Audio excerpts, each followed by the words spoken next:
I don't know, we'll just give 2 more minutes before our official welcome will start.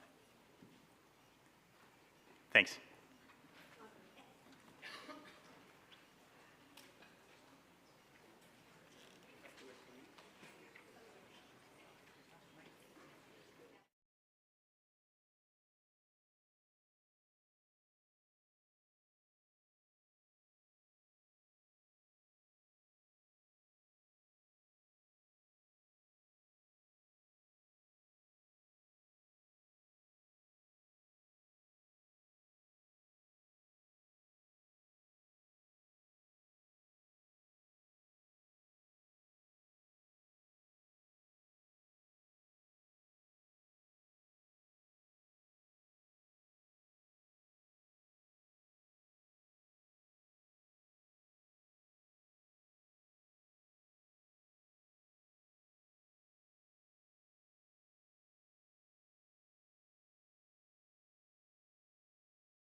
Already slightly delayed, but as I said, it's for good reasons. It's good to see you all here. I would like to start just immediately with the official welcoming. First of all, I'd like to welcome Mark Serra from. He's the Deputy President on Climate Action and Energy Transition from the province of Barcelona. And as you may have seen when you entered the building here, they have been kind to also provide the venue to us. So I'll certainly not take any time. Instead, I would like to ask Mark to take the floor for a welcoming. Thanks.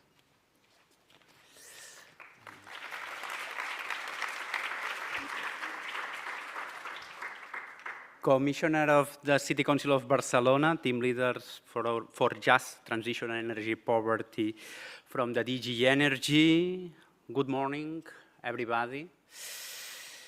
Welcome to Barcelona. Welcome to this facility.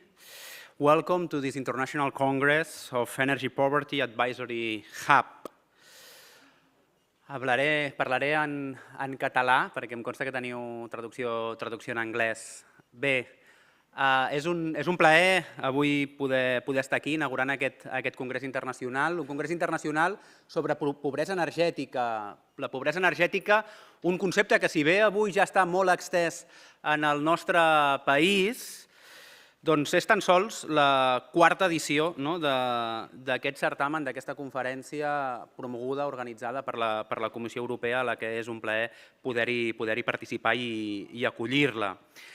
Si agafem el concepte de pobresa energètica i fem una mica d'etimologia, mirem una mica d'on ve aquest concepte, el cert és que la primera vegada que va utilitzar-se, almenys això és el que consta publicat, va ser als anys 60, 70, sobretot als anys 80, al Regne Unit. I de fet no va ser fins al 2001 que hi va haver la primera estratègia per combatre la pobresa energètica, en aquest cas per part del govern d'Anglaterra. A casa nostra, i avui m'agradaria parlar-vos una mica d'això, a casa nostra, a Barcelona, a Catalunya, a Espanya, va ser fa aproximadament 10 anys que el concepte va començar a col·locar-se en les agendes. I no va ser, i sobre això m'agradaria fer alguna reflexió, doncs a iniciativa de les institucions, tampoc va ser a iniciativa dels partits polítics que es comencés a parlar de pobresa energètica, sinó que va ser, sobretot, a iniciativa de la societat civil organitzada, dels moviments socials, quan van constituir una desena d'entitats l'Aliança contra la Pobresa Energètica, alguns ho recordareu bé, el 2014, empesos per una situació d'emergència social que cada vegada era més present a les nostres llars. Moltes famílies havien d'afrontar un dilema, si pagar el lloguer, pagar l'hipoteca o pagar els subministraments o bé tenir una alimentació saludable. Tot això mentre aquestes famílies veien com les grans subministradores multinacionals en la majoria d'ocasions que encara cooptaven el mercat a través d'oligopolis, anaven incrementant, augmentant any rere any els seus beneficis i no dubtaven no només a incrementar tarifes, sinó fins i tot, i això fa 10 anys que passava en aquest país, tallar els subministraments a persones, famílies que estaven en situació de vulnerabilitat. És per això doncs, que val la pena fer un reconeixement a aquests moviments socials, a aquests activistes, a aquests afectats i afectades, voluntaris i voluntàries, que van crear els primers serveis d'assessoria col·lectiva a afectats per la pobresa energètica, fent les primeres formacions en drets energètics, d'això ja fa 10 anys, i també fent les primeres mobilitzacions, les primeres accions per d'alguna forma aturar aquests talls de subministraments i posar el tema a l'agenda política. Va ser així com es van evitar els primers talls i arrencar els primers compromisos institucionals. De seguida, però, es va veure que això no era suficient i que aquest dret emergent, aquests drets energètics emergents, que es consideraven part d'una mirada al dret a l'habitatge més integral, doncs calien que tinguessin una protecció legal major, perquè no hi havia instruments jurídics com per poder-lo protegir al nostre país. I no és casualitat, i m'agradaria avui també compartir-ho amb aquesta audiència internacional que tenim, que la primera iniciativa legislativa que hi va haver al nostre país recent sobre pobresa energètica, que almenys ho encarava de forma exhaustiva, va ser una iniciativa legislativa popular, en la que voluntaris, voluntàries, activistes, ciutadans i ciutadanes es van organitzar per recollir signatures i fer una proposta de llei. Una proposta de llei que va recollir 143.380 signatures, el triple de les que exigeix la llei per poder-la tramitar, i que es va acabar convertint en la llei 24/2015 que avui està en vigor, i que ha permès que la situació a Catalunya canviï radicalment pel que fa a l'emergència, a la capa de l'emergència de la pobresa energètica, i que ha provocat un descens enorme dels talls de subministraments. Es calcula que des de l'entrada en vigor d'aquesta llei, que fa gairebé 10 anys, s'han evitat més de 300.000 talls de subministrament a Catalunya. Des d'aleshores, la tasca de la societat civil organitzada, dels moviments socials, ha estat pressionar a les administracions i les empreses per fer aplicar aquesta llei, posant en el centre els més vulnerables. I la feina de les institucions, que aquests dies les podreu escoltar també amb una àmplia representació de diferents serveis, doncs ha estat implementar, posar en marxa serveis, posar en marxa uns serveis que moltes vegades s'han fet a imatge del que venien fent els moviments socials, les entitats socials. En aquest sentit, s'ha de reconèixer que la ciutat de Barcelona va ser pionera a l'hora de posar serveis d'assessorament energètic. Va ser a partir del 2015 quan es van posar en marxa els punts d'assessorament energètic. Aquests dies també tindreu ocasió d'escoltar els responsables de l'Ajuntament de Barcelona, uns punts que assessoren, que orienten, que han evitat una mitjana de 14.000 talls anuals i que també han permès fer una atenció molt més integrada i cada cop més universal. I per part de la Diputació de Barcelona també s'ha posat el focus en poder fer un treball, un abordatge transversal, apuntant aspectes puntuals de la millora energètica dels habitatges que estan en condicions de pobresa energètica. Avui tindreu també l'ocasió que la meva companya, que està aquí davant, la Rosa Sánchez, us expliqui aquestes auditories energètiques que hem impulsat des de la Diputació de Barcelona i que han permès des del 2017 realitzar fins a aquest any 6.321 intervencions d'auditories energètiques per millorar llars vulnerables energèticament.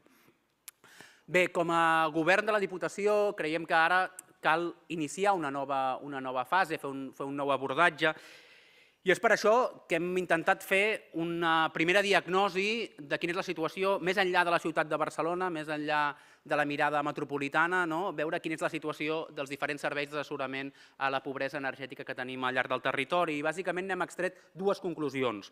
La primera, existeix una gran diversitat de serveis, des de punts d'assessorament energètic, alguns encara incipients, a imatge del que es va fer a Barcelona, però també oficines de consum que tenen aquestes situacions, també oficines de serveis socials que dintre de la pròpia càrrega i tensió de la feina de serveis socials han incorporat l'assessorament energètic com una cosa més. Però a vegades falta un coneixement especialitzat perquè tenim una normativa molt complexa i canviant, i també a vegades falta un treball més interdepartamental, una major coordinació. I I en segon lloc, existeix, especialment fora de Barcelona, una falta de coneixement sobre l'existència d'aquests serveis. És veritat que hi ha una molt bona derivació per part d'usuaris de serveis socials que poden entrar per la porta amb una altra demanda específica i se'ls acaba encaminant cap a aquest tipus de servei especialitzat, però encara estem lluny de que els serveis d'assessorament energètic puguin ser serveis realment universals i que arribin a tothom. És per això que estem començant a coure un nou programa que esperem poder compartir amb vosaltres ben aviat, que ha d'anar dirigit a fomentar un nou model d'assessorament i suport local en matèria de drets energètics, aprofitant les estructures tècniques existents, però dotant-les també d'una major estabilitat, d'un coneixement especialitzat i d'un major impacte als 311 municipis de la regió. Finalment, una consideració molt ràpida com a president de l'àrea d'acció climàtica i transició energètica. La lluita contra la pobresa energètica ha d'estar al centre també del canvi de model energètic que estem afrontant. Cal canviar el model, i canviar el model energètic no és només descarbonitzar i electrificar, no és només substituir els combustibles fòssils per energies renovables, sinó que el que cal també és avançar en l'autonomia energètica, ser sobirans, produir l'energia molt més a prop d'on es consumeix, descentralitzant la xarxa amb una xarxa distribuïda i creant també unes xarxes energètiques que puguin ser més democràtiques, garantint el lideratge públic, posant infraestructura pública, renovable, sota control democràtic per poder garantir que realment ningú queda enrere per la voluntat que tenen a vegades determinats operadors de mantenir els seus privilegis. Volem també que aquest nou model energètic permeti avançar cap a una transició, per tant, més justa, perquè produir energia més barata ens ha de permetre garantir un accés universal a totes les persones en situació de vulnerabilitat. Des de la Diputació de Barcelona estem posant el nostre granet de sorra en aquest canvi de model energètic. Els darrers 2 anys hem invertit més de 120 milions d'euros a través dels municipis perquè hi pugui haver infraestructura renovable als municipis i estem acompanyant també a la ciutadania organitzada a l'hora d'implementar models de comunitat energètica d'autoconsum compartit que permetin també posar en el centre a les persones més vulnerables. Aquest és un dels grans reptes que entomem. En tot cas, si algun aprenentatge, i acabo ja, si algun aprenentatge podem extreure d'aquesta darrera dècada és que la ciutadania organitzada ha anat per davant, que ens ha marcat el camí i crec que en un context com l'actual, en què l'emergència social encara és igual o més severa que fa 10 anys, tot i que hi ha hagut algunes millores i algunes evolucions, doncs cal recordar-ho, i més en un congrés com aquest. Tenim per davant unes jornades molt completes amb un programa d'activitats, la veritat que molt interessant. Jo us demano que ens conjurem entre tots i totes per enriquir-nos de les experiències, no només de la de Barcelona i dels pobles de la província, sinó també amb moltes ganes d'aprendre de les experiències que cadascú de vosaltres porteu dels vostres orígens, per seguir treballant, per seguir col·laborant, per seguir innovant, per seguir fent xarxa i per seguir conquerint drets energètics. Have an interesting and amazing conference. Thank you.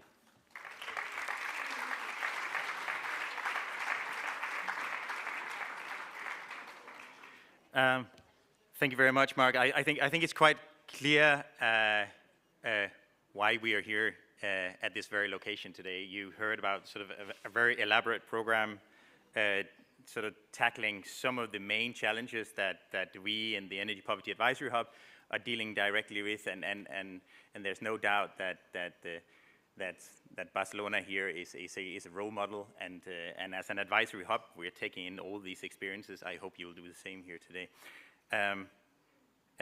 Also, thanks, Mark, for sort of referring to our agenda. That makes my life much easier. But as you see, we're actually touching upon a lot of the points that Mark was mentioning in many of our breakout rooms. So later on, you'll get the chance to discuss this with peers. Next. On the podium is Sonia Fuertes, who's the Commissioner for Social Action in the city of Barcelona. And I'll quickly move on.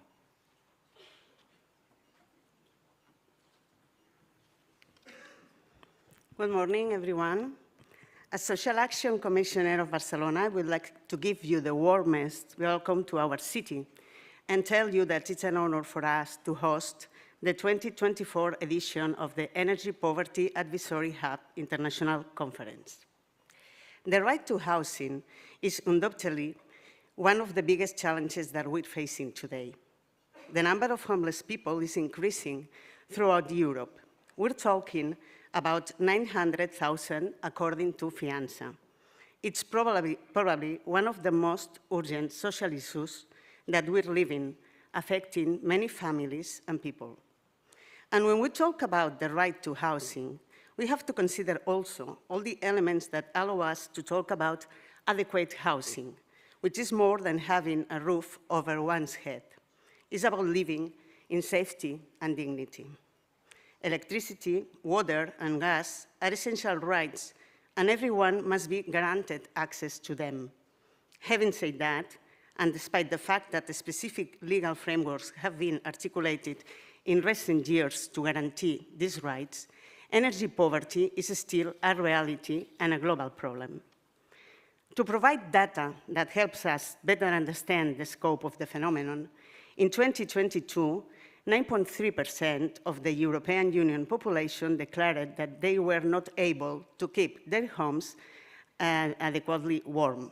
And it's relevant to point out that the most vulnerable demographic groups were the most affected by this situation. Households in a situation of energy vulnerability have not stopped increasing in the last 4 years. Currently, 20% of the Catalan population cannot maintain their home at an adequate temperature, a figure that practically triples the percentage in 2019, when it was 8.3%, according to data from the latest Living Conditions Survey 2023. In Barcelona, city 1.6 million today, there are still tens and probably hundreds of thousands of people who suffer from energy poverty, a poverty that is expressed in multiple ways, ranging from the lack of thermal comfort in the home to the accumulation of debt with suppliers or the risk of basic supplies being cut off due not to payment bills. We're facing a complex reality that is the combination of several factors, such as non-affordability, insufficient disposable income, high energy expenditure, or the low energy efficiency of homes, among others. Therefore, we're talking about a multi-causal problem that constitutes one of the many phases of poverty. Faced with this reality, Barcelona has in recent years deployed a strong political strategy to defend the citizens' energy rights, especially aimed at the population that is in a particularly vulnerable situation. A pioneering policy that combines 3 dimensions. First, guaranteeing rights, guaranteeing access to basic supplies and detect situations of energy poverty or the potential risk of suffering from them.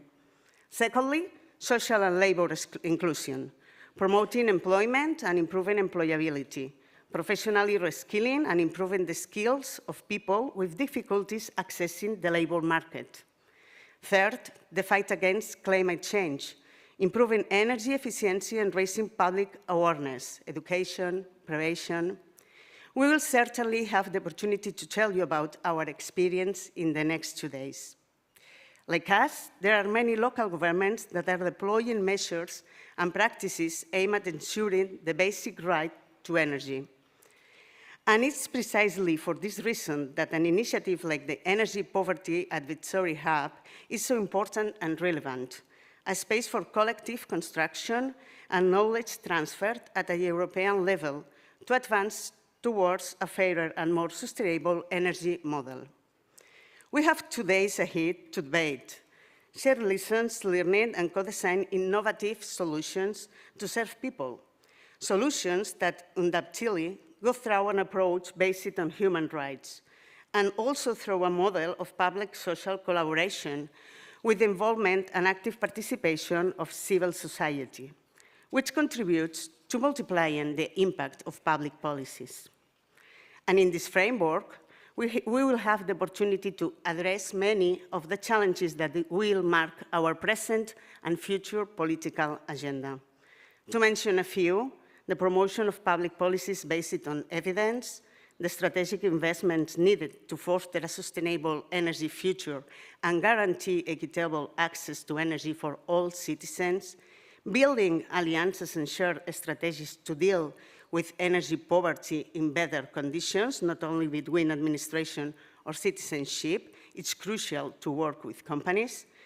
New legal frameworks to protect people in vulnerable situations, the construction of community and committed citizenship in the energy transition, the necessary incorporation of the gender perspective in the analysis and approach to energy poverty, as well as the promotion of the representation of women in the energy sector, or, among other issues, the opportunity to incorporate the promotion of the labor inclusion of people in a situation of social exclusion when building policies to combat energy poverty. Therefore, during these days, we will demonstrate the ability to generate knowledge and proposals from collective intelligence. Finally, I would like to take advantage of this speech to congratulate the promoters of the initiative for organizing the conference and express to you, once again, the commitment of the city of Barcelona to jointly build a more resilient and inclusive energy future. We're talking about social rights. Welcome, everyone. I hope you enjoy the meeting. I hope you enjoy also the city. Thank you very much and good work.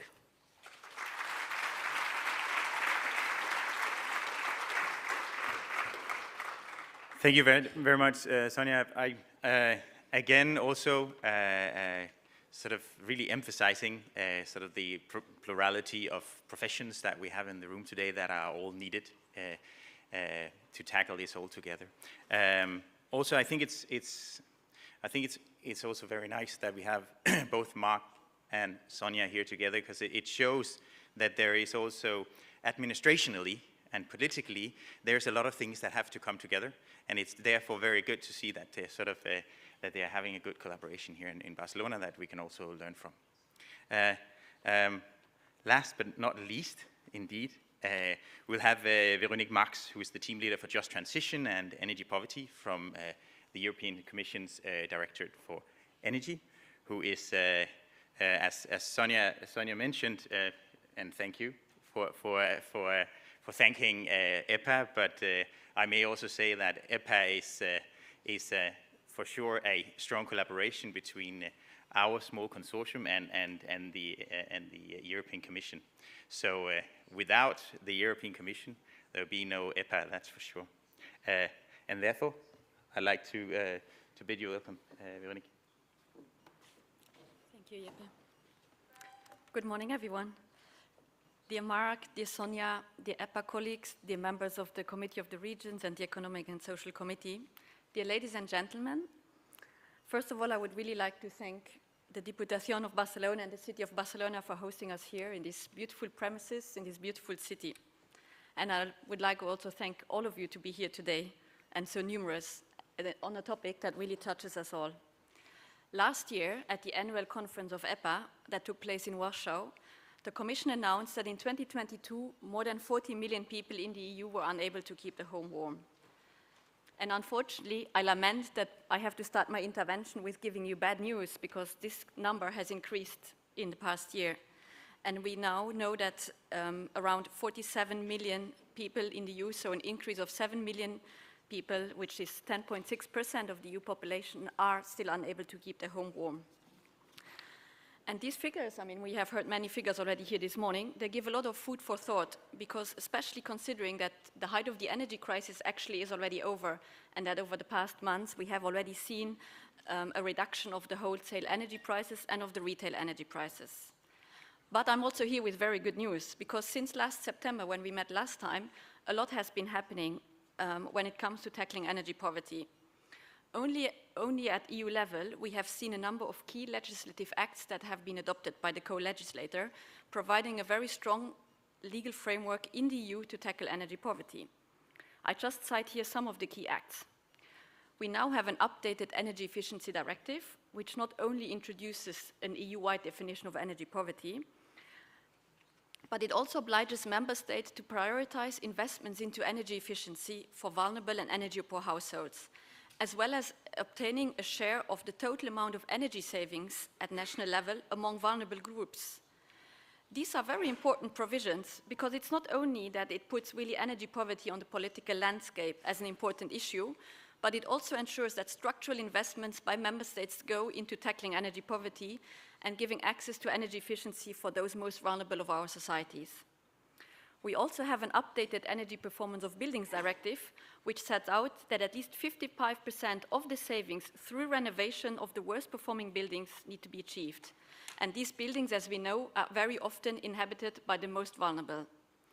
In addition, under this directive, financial incentives need to target energy poor and social housing. Member states are obliged to set up one-stop shops with a particular focus on households affected by energy poverty. Then we also have a new electricity market design, which, among other things, obliges member states to prevent disconnection from the electricity for all vulnerable and energy-poor customers. The Commission is developing guidance to member states on how they can achieve such a target. Not such a target, but how they can achieve to prevent such electricity disconnections.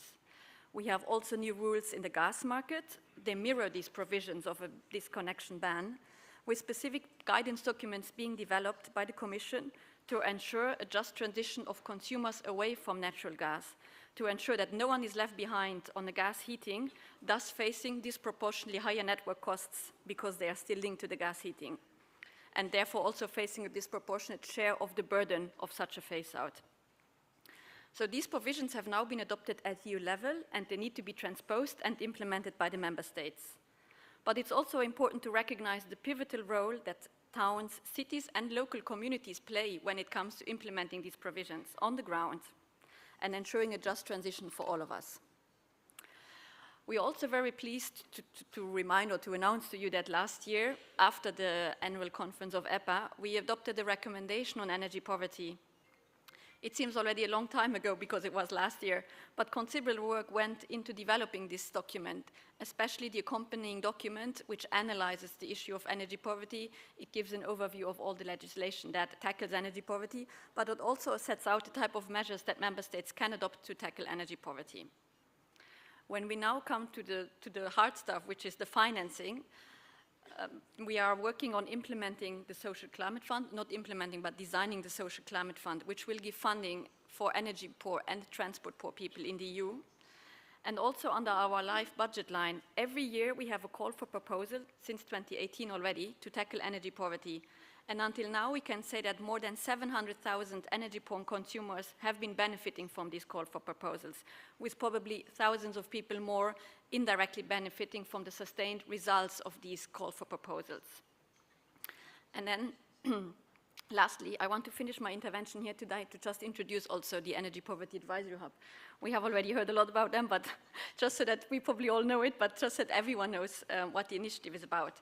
So it's a European Commission-funded initiative, which was put forward as a pilot project by the European Parliament and is run by the European Commission as one of the leading initiatives to support municipalities in tackling energy poverty. The Energy Poverty Advisory Hub collaborates closely with the Covenant of Mayors for connecting local action with the global and the European initiatives, focusing together on combating energy poverty. The main role of the Advisory Hub is to provide technical assistance to municipalities and other local actors in designing concrete programs and identifying the issue of energy poverty in their constituencies. The Advisory Hub, as you will probably hear later, is also providing training and e-learning to really increase the awareness and the understanding of what it means to be energy poor. But you probably also wonder, what now does the future hold? As you have probably seen in the mission letter to the Commissioner-designate Dan Jørgensen, there's an explicit task for the European Commission to continue combating energy poverty and to put in place measures to combat energy poverty. And you've also seen, if Mr. Jørgensen will be approved as a commissioner, he will also be responsible for housing, putting a very nice common global framework together of housing and tackling energy poverty. And we are working very hard to prepare him with all the tasks that he has in front of him. So energy poverty continues being a priority for the European Commission at EU level. And I'm also very pleased to announce that we will continue financing the Energy Poverty Advisory Hub for the next years to come. And we look forward to the next meetings. Thank you very much.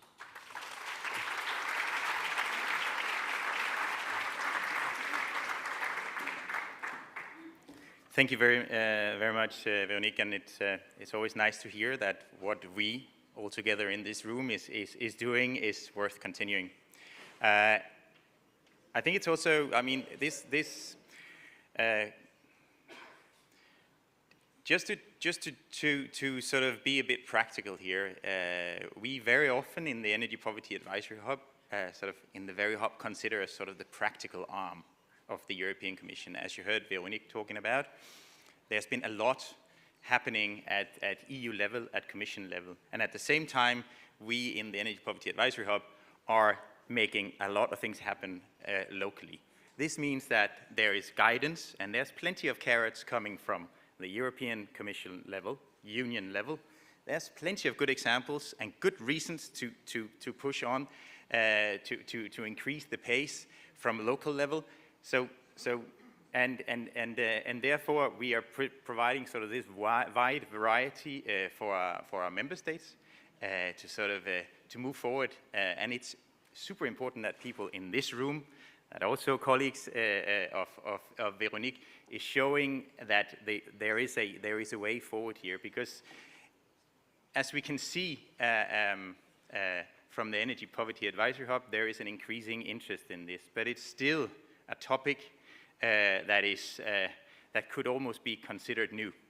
And therefore, there is a lot of, maybe not necessarily reluctancy, but there's a lot of knowledge gaps that may create concerns. And you in this room here, and the colleagues in the Energy Poverty Advisory Hub are here to make everybody comfortable in increasing the pace for tackling energy poverty. I just want to, as Veronique said, sort of explain a little bit about what we have been doing in the Energy Poverty Advisory Hub for the past 4 years, because as Veronique now explained, you have succeeded and this will continue further on. But we have recently actually published kind of a milestone publication, and this is the third handbook, Energy Poverty Advisory Handbook, that's on implementation. So this means that as we have finalized the trilogy, as we call it, meaning that you will have a handbook that you can disseminate to those who don't know anything about energy poverty diagnosis at local level. The same thing on planning and creating your local plan, ensuring that your climate and energy plan, whether it's done within the covenant framework or not, is socially balanced. And then the final handbook here, which is about the implementation and how we actually go from the very first concern to, let's say, putting the shovel in the ground and developing and implementing actions to mitigate the energy poverty challenge. I'd just like to say that this is the final conference of the first, let's say, step of the Energy Poverty Advisory Hub. And I can see that some of you here were already with us in conference number 2, actually, in Zagreb. The first conference was happening in the midst of the COVID pandemic, a COVID pandemic that challenged us all, sort of mentally, and sort of also showed that sort of the community plays a major role in our daily lives. This was then somehow followed by the energy crisis, and you therefore basically, EPAH was sort of landed in the perfect storm for tackling energy poverty. So a social challenge sort of that led to a technical and energy challenge sort of led to the conference in Zagreb, where we had 93 registrations. Today, we have 3 times as many. And usually, we're concerned when indicators are going up when it comes to energy poverty. But in this case, we're quite pleased. We see this as an interest in awareness, and we hope and kind of expect that all of you will go back home and create ripples in the water, so next time we will be even more. I would also like to mention that if you go outside, you will see a lot of small posters, and they're all our technical assistances, what is the second round of technical assistance that we provided. So in total, 85 municipalities across the Union have been receiving technical assistance from, there's many of the experts I can see that are sitting here in the audience, but they're all locally or regional experts that have been supporting municipalities within our framework. So basically, as you can hear, we are growing, and it's important that we in our community is growing both when it comes to sort of quantity, but also skills. And I hope that this conference here will help us all leapfrog, both in experience and expertise, and I hope that you will all enjoy sort of all the presentations, all the workshopping, all the exhibiting, and all the networking that we will have here. Just to introduce myself, since I am the Master of Ceremony, there's nobody here to introduce me. I am Jeppe Mikkel Jensen. I'm from the Energy Poverty Advisory Hub, and this means that you can ask me anything during this conference. I'm likely not able to answer it, but I'm quite sure that I'll be able to point at somebody who will be able to do so. And I think you should consider it like this. We are here a massive capacity of information. So consider this sort of a Discord server that's open for the coming 2 days. So just harvest information, exchange, make yourself heard, hear, listen to other people. So that would sort of be our formal introduction from the Energy Poverty Advisory Hub. Now it's also my role to be slightly rigid and annoying because we are quite a number of people. You saw maybe the line of registrations. This line will be the same when there will be coffee, when there will be networking dinners, etc., etc. So I would very much like you to listen to what I'm saying right now, because this will enable us to eliminate the length of the queues and you being perhaps sort of lost in our very dense program. So we're here. This is, now I have to read because this is very detailed. We are here at the Bon Maison, and we'll be using this room here. And in breakout room sessions, we'll also make use of a venue right next to us, which is called the Entre Mesos venue. And that's basically straight out from the building here. You turn left and you turn right. So the first you turn left, and the first road, street to your right. There will be, again, always people you can ask, and there will always be signs, etc. But it's important because we are moving large masses this time, as I say, 3 times the size of Zagreb. Headsets, some of you are wearing, they stay in this room.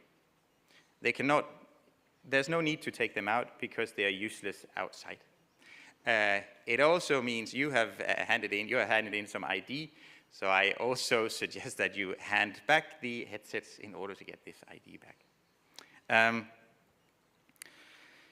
We are, as I said, 2 venues, but as a matter of fact, we are 3 venues, because now I guess I need to look into camera 1 or 2 or something. We also have a number of people online. And for those listening and seeing this online, we'll continue here until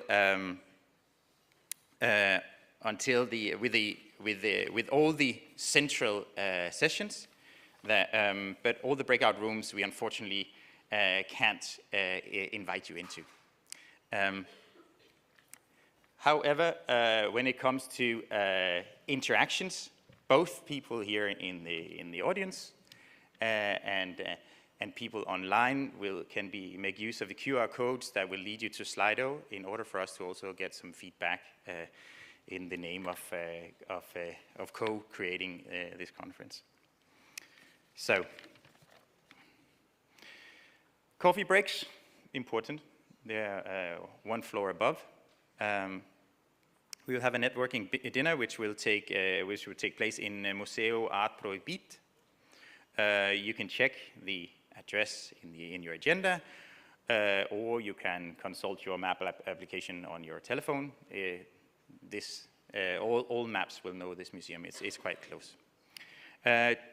Tomorrow, there's no need to register again. If you have the badge, there's no need. You have already signed off, and we are pleased with that. Thank you. There will be more people arriving tomorrow, so no need to make any further lines. And we will again start here tomorrow, and then afterwards go into breakout rooms. I think that's about it from my side. It's very likely that I've forgotten something, and if you feel that I've forgotten something, feel free to ask me or any other from the Energy Poverty Advisory Hub. And if you don't know who's from there, maybe we can just have people to stand up from the Energy Poverty Advisory Hub.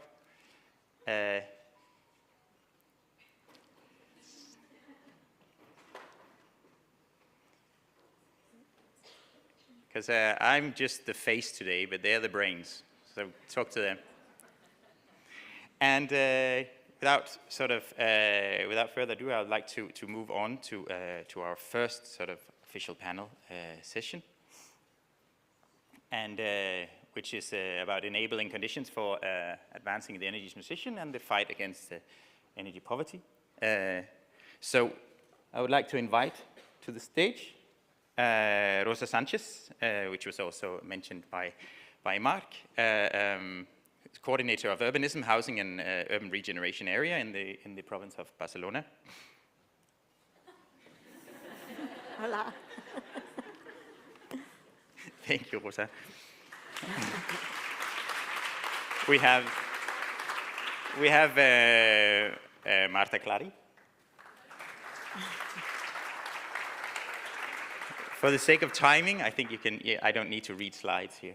Yeah, Marta is the manager of the area of social rights, health, cooperation, and community in the city of Barcelona.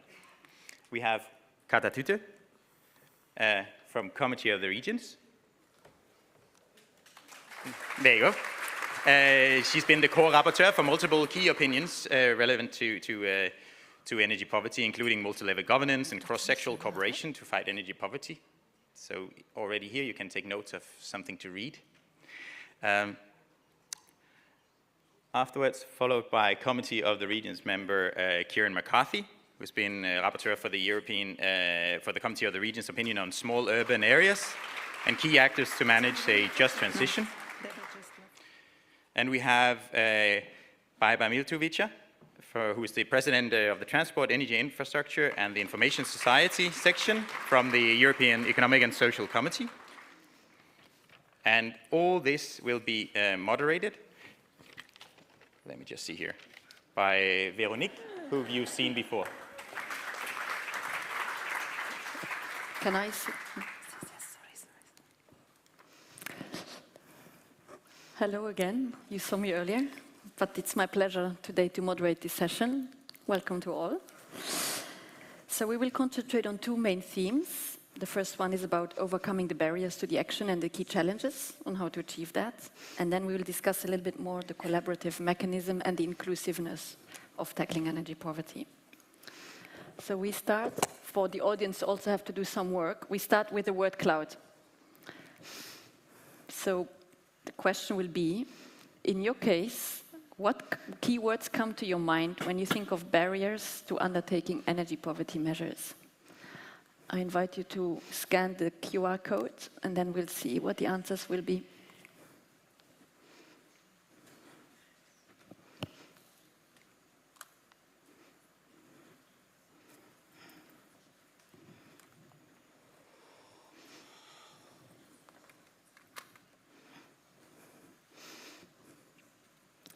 Come on, people, keep scanning.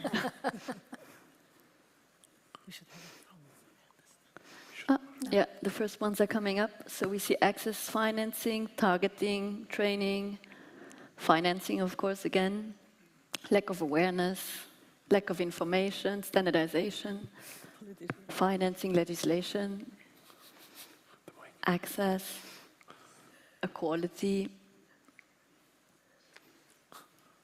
training, empowering the housing crisis, of course, energy companies, motivating local authorities, but financing seems to be a big challenge. It comes up, there's more, missing the data, the high costs, low return of investments, access and financing. Thank you, but then I'll kick off already the discussions because I'm sure that our panelists will be able to give us many answers to the questions that we all have. And I will start by asking Rosa. So, the province of Barcelona, how did you recognize that you have an issue of energy poverty in your constituency? Did you identify this through data collection, through complaints by citizens coming towards you? Was it done through the social workers that were in contact with those most in need? And once you had identified that, what was the first approach in tackling the issue? Bueno, yo antes de empezar, si me permitís, gracias también a la Comisión Europea y a EPA por organizar este evento. Y yo estoy aquí en este panel, que va a ser, pienso, muy interesante, pero en realidad represento a una institución, la Diputación, y a unos servicios que son los que están llevando a cabo este programa, que son los de Servicios Sociales, Medio Ambiente y Vivienda, que están por aquí, a los que agradezco mucho el trabajo que están haciendo y que en realidad son los protagonistas de este programa. Enlazando un poco con lo que antes lo explicaba también el diputado, presidente del área de acción climática y transición ecológica, el señor Marc Serra, un poco esto empieza a principios de los 2000, de este siglo, del siglo XXI. Yo creo que el punto más que marcó la inflexión fue la crisis del 2008, que es cuando realmente nos dimos cuenta de que había, en general, todo el mundo, yo creo, los poderes públicos se dieron cuenta de que realmente había un problema grave que tenía, pues bueno, que había que abordar, porque había muchas familias que no podían pagar los suministros a los que de alguna manera tenían derecho para su vida, su calidad de vida. Tú lo has dicho también antes, Verónica, lo acabas de decir, o sea, en realidad, aparte de este contexto general, los servicios sociales de los ayuntamientos y los servicios municipales de vivienda son los que de alguna manera nos trasladaron o hicieron llegar estas voces de alarma, porque ellos realmente son los que conocen la realidad de sus municipios y de sus ciudadanos. Eso llevó que con el tiempo, precisamente en el 2017, también hacía mención antes Marc Serra, se ideó este programa, el título concreto es Auditorías de Intervención en los Hogares en Situación de Vulnerabilidad, que lo que trata es de actuar de manera conjunta y transversal desde estos tres ámbitos que antes os comentaba, vivienda, medio ambiente y servicios sociales, para emprender acciones que ayudaran a mejorar la calidad y la situación de vida de los hogares en situación de pobreza energética. Para ello nos marcamos tres objetivos fundamentales, que eran mejorar la eficiencia energética, por una parte, reducir los costes de suministro y empoderar a las personas usuarias mejorando su calidad de vida.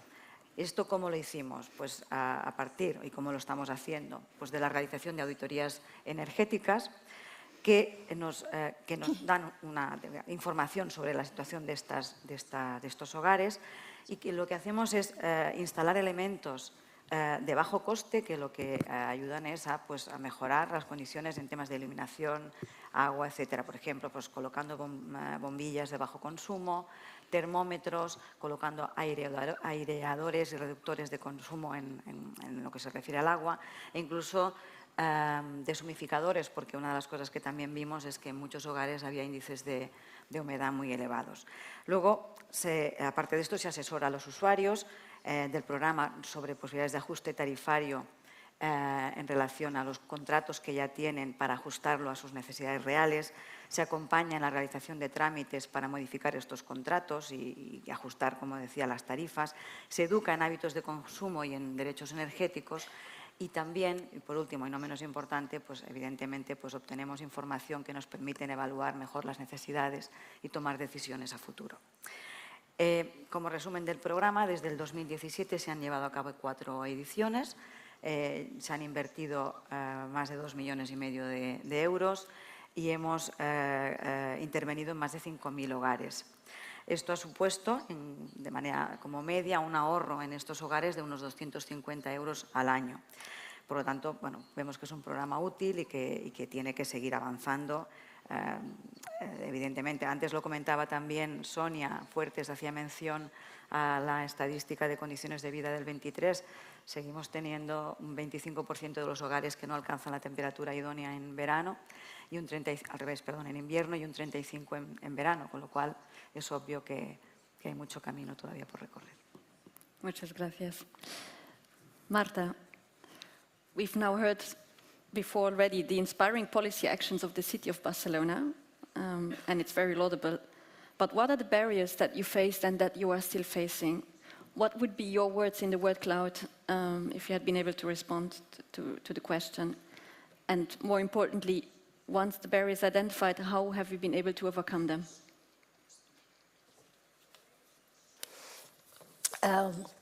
Good morning. I will thank you for giving us the space of Barcelona City Council to share our experience that we have built together with the social organization. I want especially to thank Patricia Hernández and Oscar Marín and the team for their work. I will continue in Catalan to try to express myself better. Thank you very much to stay here. Bé, respecte al que em preguntava la Verònica, de quines són les barreres d'acció amb les quals hem hagut de fer front i, sobretot, també com hem estat capaços de superar algunes d'aquestes barreres, m'agradaria centrar-me bàsicament en tres aspectes que crec que resumeixen el que hem anat treballant els últims anys.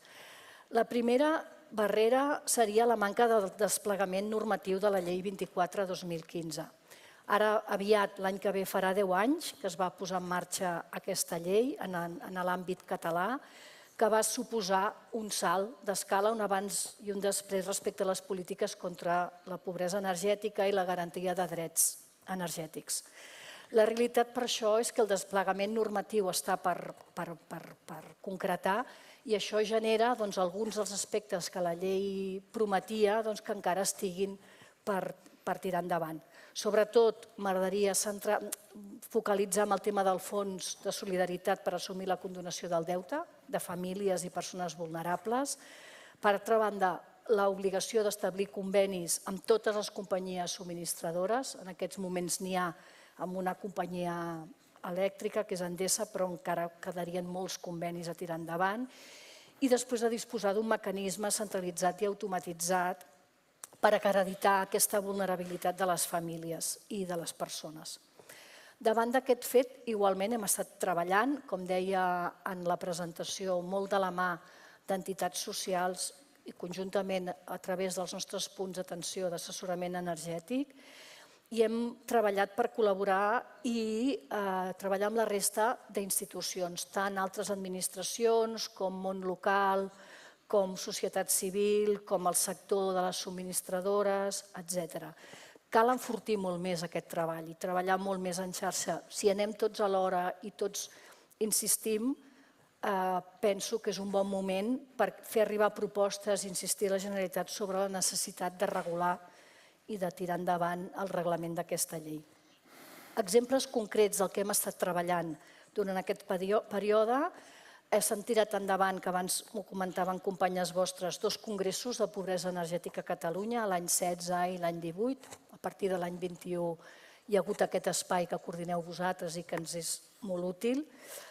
Després també nosaltres directament des de Barcelona vam establir en el seu moment i ara hem renovat un conveni amb Agbar, que és la companyia d'aigua, per poder també establir la col·laboració. I finalment hem tirat endavant també la col·laboració amb el programa integral d'abordatge de la pobresa energètica que lidera la Generalitat de Catalunya.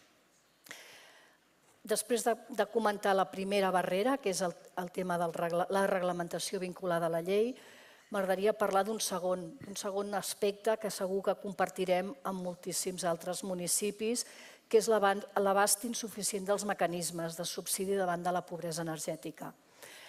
I en concret sobre el que té a veure amb el bo social elèctric, que és d'àmbit estatal, i que de les 10 persones de mitjana que tindrien dret, doncs estem arribant a 3. Per tant, estem a un tant per cent, a un 30% de cobertura de les persones que tindrien, les famílies que tindrien dret. Això es deu a multitud de causes, però sobretot la que nosaltres pensem que serien millorables és tot el que té a veure amb un procediment molt feixut, molt complex, molt garantista, que al final dissuadeix algunes famílies.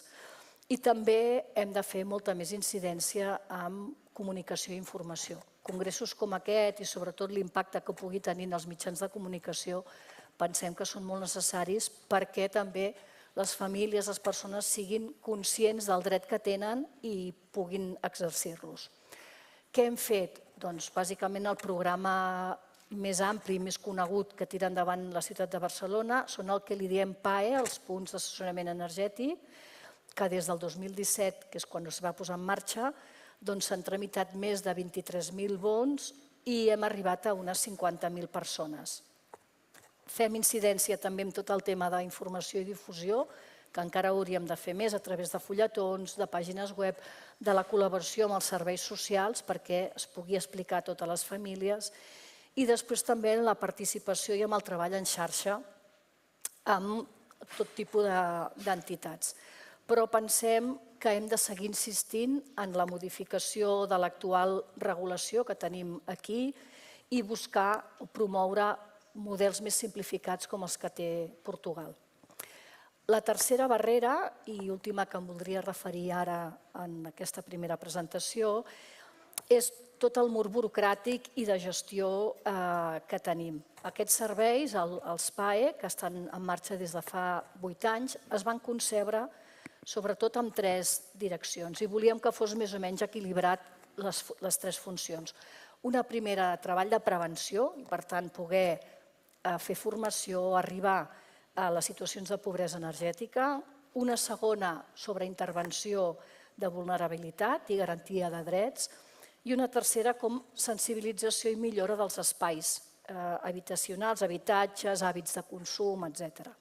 La proporció era més o menys el 50% sobre situacions de vulnerabilitat i la resta entre 20 i 30 entre prevenció i millora dels habitatges. La realitat és que estem en el 80% de suport o de donar resposta a aquestes situacions de vulnerabilitat perquè veiem que a les famílies autònomament els és molt més complicat i, per tant, nosaltres assumim una part important d'aquest volum de gestió, de procediments, de burocràcia que el sistema de sol·licitud ens obliga.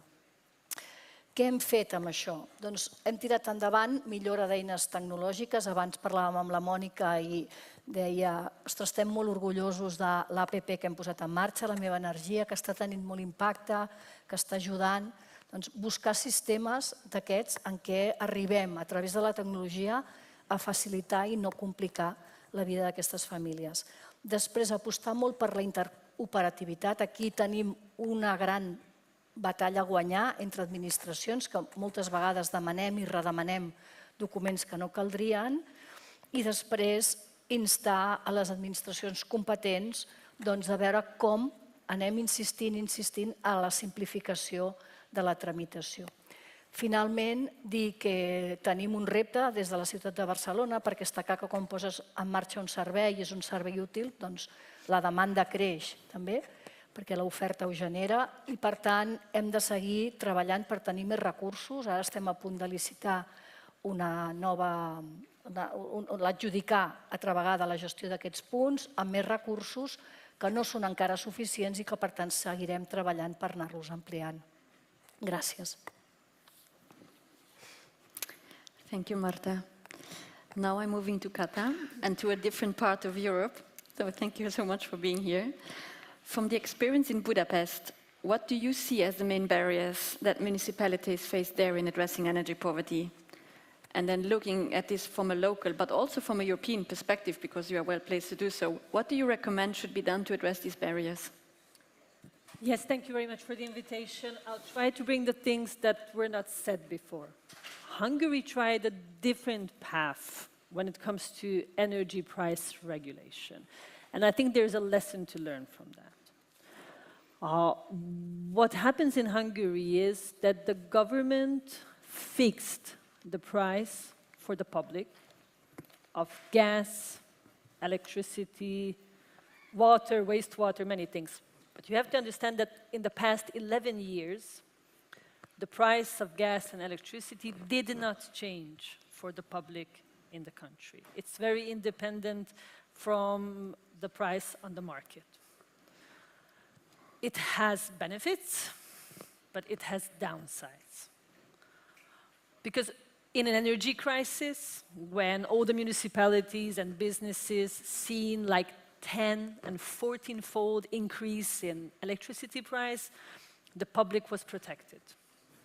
But what we realized is, in the energy crisis, partly one, is that it's not just that energy is so expensive that you cannot pay the price, but that we were fearing, many of European countries, that we will not have enough, because like our heating system is based on fossil fuels, gas, mainly from Russia. So what we realized is that the downside of the public being very protected with the same price for 11 years is that they were not motivated to invest in energy renovation. So in the past 5 years, the City Assembly of Budapest, we've been putting a lot of thinking in housing. We also have a housing crisis like in Barcelona and many other cities. Our housing stocks is not refurbished well, and because there was a lack of motivation from the public, we've seen the downsides of that. We can always talk about money, but today, if I had all the money, I still couldn't progress very quickly. Because what we've seen after COVID, after energy crisis, the supply chain disruption is still existing. So even if I would want to have like a 5 or 6 or 7-fold increase in the refurbishment of the housing stock, I have to wait a year to order new windows, to find people who actually can do the refurbishment. So part of my region's problem is, like Hungary and Central Eastern Europe, that a big chunk of our workforce is now working in Austria, working in Germany for a much higher salary. We have that problem. We have the material problem.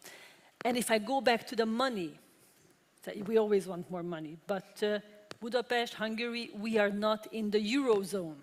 What does it mean for us? That when inflation is like 10%, 15%, 20%, it means the interest rates are like 20% plus. How can you make a business model on a loan for that? You cannot make. When energy prices are so volatile, how can you put down a business case? On what energy price? If you have high interest rates, you cannot put together bankable projects. What we also realized, it never happened before, so it wasn't in our mind, that we were always thinking about energy poverty of people. But what we faced is energy poverty of local municipalities and public services. Because we were not protected from the energy crisis. From one day, I had to pay 1x for like public light, and a week later, it was 14 times as high. A lot of the municipalities were considering turning off street lights. They were considering reducing public services, reducing nursing home hours, reducing kindergarten hours.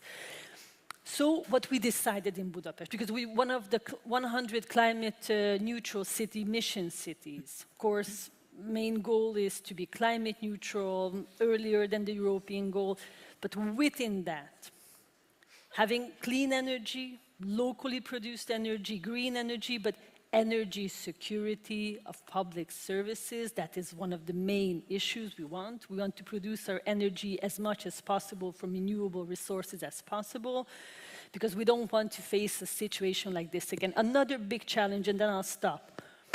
We were always thinking about heating earlier in Hungary. That was the main issue. Cold winters, how can we heat? But this changed. It's not anymore about cold winter. We don't know this winter. But in the past few years, it wasn't cold winter. It was extremely hot summers. And Budapest and Hungary was not built for extreme hot weather. We had 40 degrees for weeks. When I was a child, it was 27. That was a hot summer. And now it's like 40 degrees, 40. Our housing stock is not built like that. We don't have enough air conditioning. The grid is not prepared because our energy usage for heating is based on fossil fuels. So the grid, the electricity grid, was built only for the normal usage of electricity, not to cool down homes. And to invest in that, well, that's not a 1 or 2 year project. I'll stop here. No, thank you, Kata. It's been very interesting to hear the different approaches, but also the different challenges that these different approaches bring. But now I turn to Kieran. You've, as in the Committee of the Regions, you've been a rapporteur on many urban issues, and part of your work has also been focusing on the smaller urban areas, not just the very large cities. So from the perspective of smaller municipalities compared to large urban areas like Barcelona or Budapest, what do you see as the unique challenges for these municipalities to tackle energy poverty? Thank you, and thanks very much for the invitation to speak as well, and my congratulations to the organising committee. The Committee of the Regions, if you're unfamiliar with it, the European Committee of the Regions, it's a formal European institution, and it represents 95,000 local and regional authorities from across the European Union and gives opinion papers to the European Commission on different topics. The last few years, there's been a lot more focus by the European Commission on urban areas, and perhaps in the last 3 to 4 years on small urban areas. And always, when I say a focus on small urban areas, something anywhere between like 5,000 people living in an urban area to 50,000 people to perhaps to 100,000 people. But I suppose the issues around energy poverty and the issues that Katha and others actually have mentioned are accelerated and completely exaggerated within smaller urban areas as well. So the body of work that I've been working on, we have identified large-scale barriers. In fact, one could just put back up the survey you did with the audience, and it's that plus.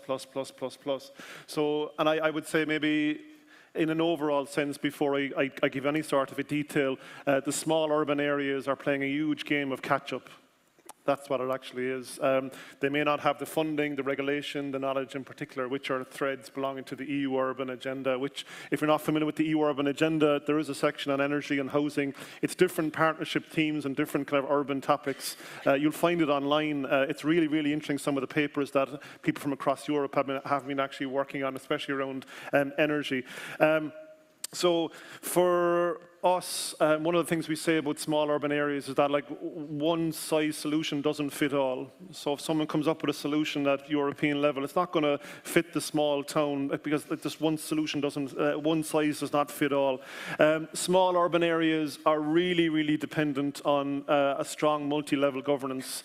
So if central government are not focusing on the smaller areas, then the smaller areas are snookered. They're under massive pressure. They're certainly not going to invest finance or knowledge going after something that where they're not going to get help from central government level. And we do know in Europe there's so many rural areas and there's so many what I call small towns. Now don't get me wrong, some of those small towns, small cities might be working on individual solar energy projects, and my gut feeling is that many small towns are in their own shape or form.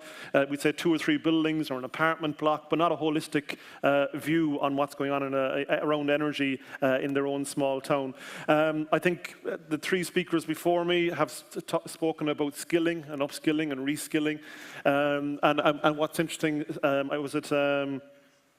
it was the commissioner here in Barcelona that was talking about finding it very hard to get supplies, labour supplies, and you've got a similar issue in small towns, small cities. It's very, very hard to find the right people. They're going to move to the big cities, or as Katha was saying, they're moving away and going to areas where they might get actually a better salary. So there's one thing, even having the money to work on energy poverty and energy kind of retrofits. It's another thing actually finding the people to work on it. And even in my own city of Cork, in the south of Ireland, our central government have put aside money, and people are applying for the money, but then they have to wait something like 1.5 years, 2 years to get the retrofit. So it's just this massive game of catch-up. As well as that, the Committee of the Regions, for the most part, we have done a lot of work on just transition. But on the Just Transition Fund, there is a huge body of work to be done right across the European Union, and really bringing the small urban areas along as well. That it's not just that the just transition must be for all people, not for, I know we're working on, we'd say, coal-dependent communities, transport-dependent kind of communities, but I don't think we've opened the box yet on what just transition actually is, to leave no one behind. And we are leaving lots of people behind in the conversations that we're having. The other element, funding is a massive problem, and I agree with the perspectives of people. It's very, very hard for a small urban area to get a large tract of funding. I mean, as Kat has said in her presentation, and she's living in a big city, trying to find the finance to retrofit buildings where the climate actually is changing, that you need more air coolers in buildings, or you need more kind of energy. That's a massive problem for the smaller urban areas that just don't have that finance. And if they don't have that finance, the small urban areas, the mayor might go, well, we're not going to concentrate on that, we'll concentrate on something else over here that actually will improve the economy. So I think there was an interesting point within the word blurb there. It was politician actually was kind of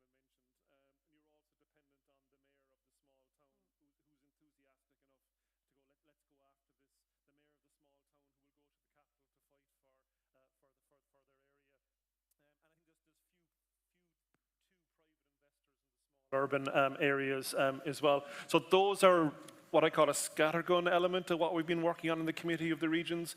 We are very excited though about this new proposed European Commissioner for Housing.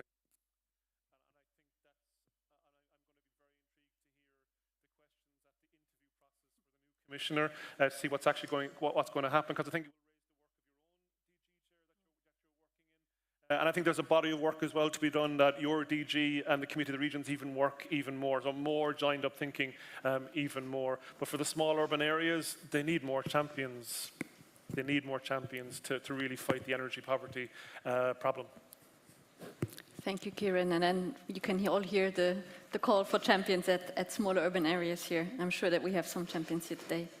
I'm now turning to Baiba. You're the president of the 10th section of the Economic and Social Committee, and you've been organizing a yearly conference on the promotion of energy affordability.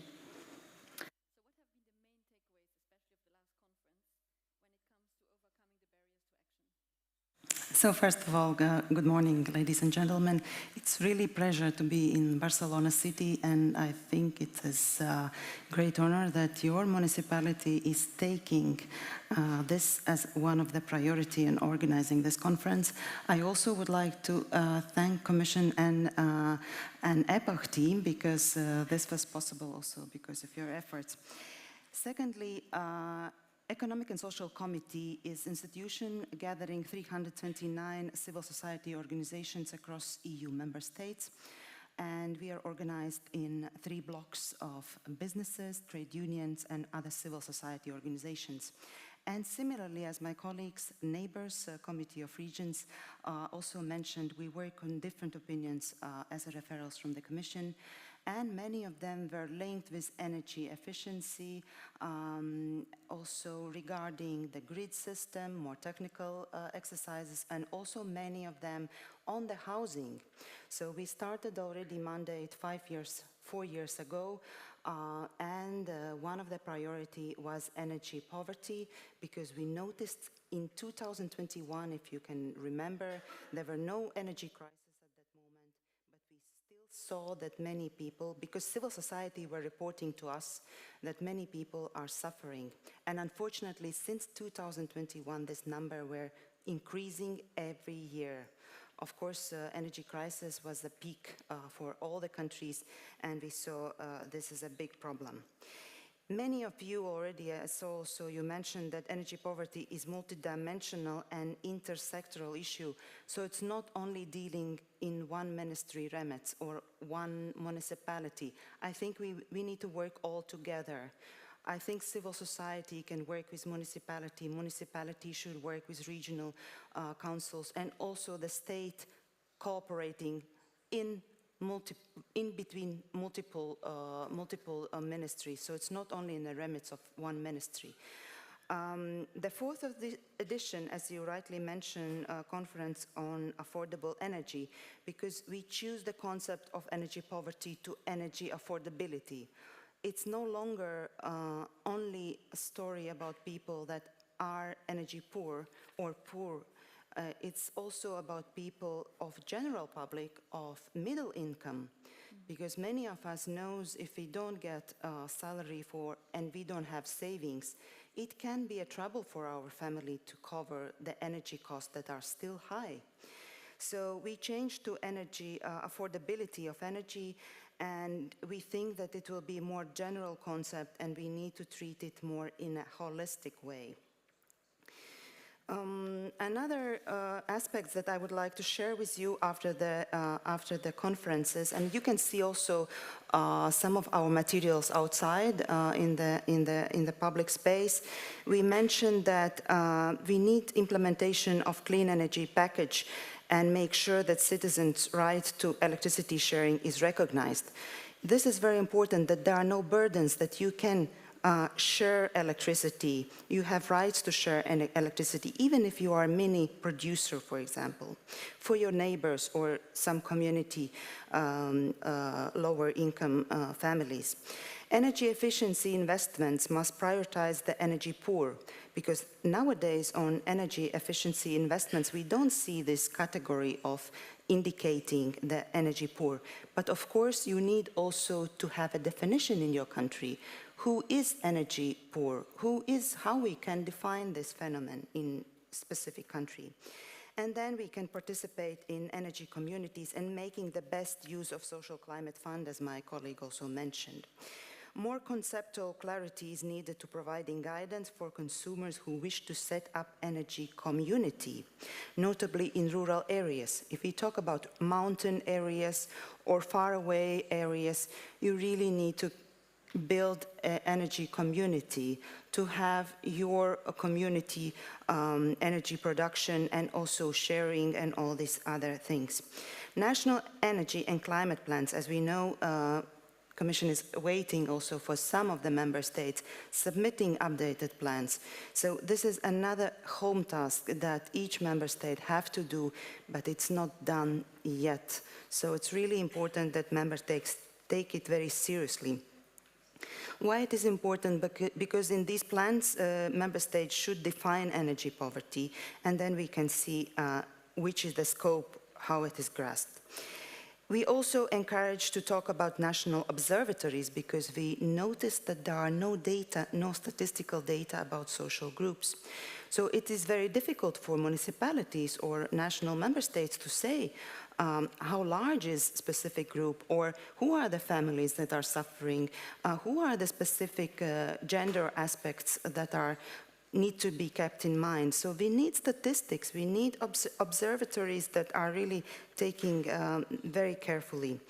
Also, we need to develop indicators to monitor situations, so that indicators are recognized in EU member states. So it's not that only one member state is creating indicators, so that this is shared among member states. Also, robust networks should be put in place involving civil society organizations and local governments in order to help citizens. Of course, in many places we see that local municipalities work hand in hand with civil society. And I really like these results, because civil society are more closer to the neighborhood, more closer. So you can bring the data, bring statistics, and you can bring also stories where the help is needed. Sometimes municipalities don't see that, what sees civil society. So I find it really beneficial. Also, public policy should include intersectional considerations in the designing support schemes, grants and subsidies.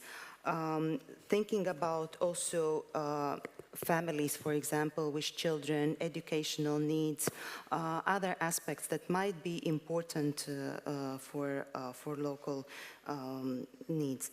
Also, public authorities should improve data collection regarding situation of all energy consumer groups, including women and young people.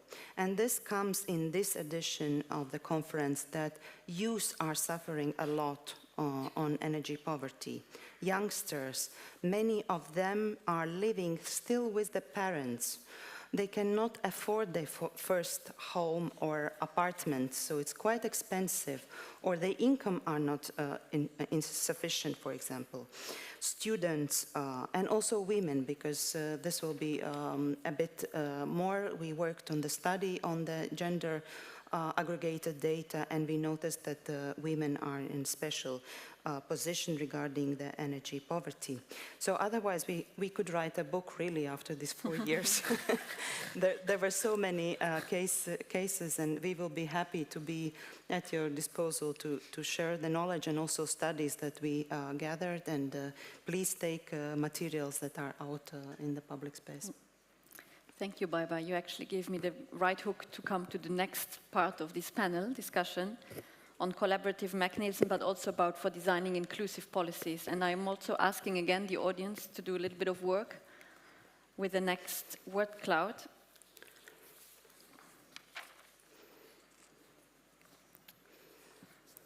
So we're asking you to come up with the keywords that comes to your mind when you think of collaborative mechanism and of inclusiveness. What does that mean for energy poverty? Sorry, I don't know where to look, but so I'm asking you again to take out your phones and reply to these questions.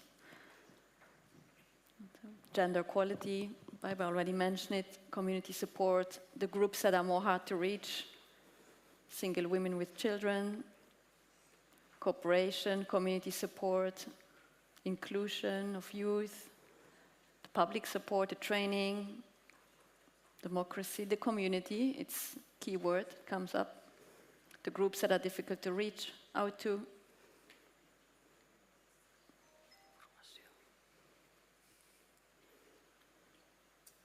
Redistribution, supporting the community, and training, of course. Cooperating, equality.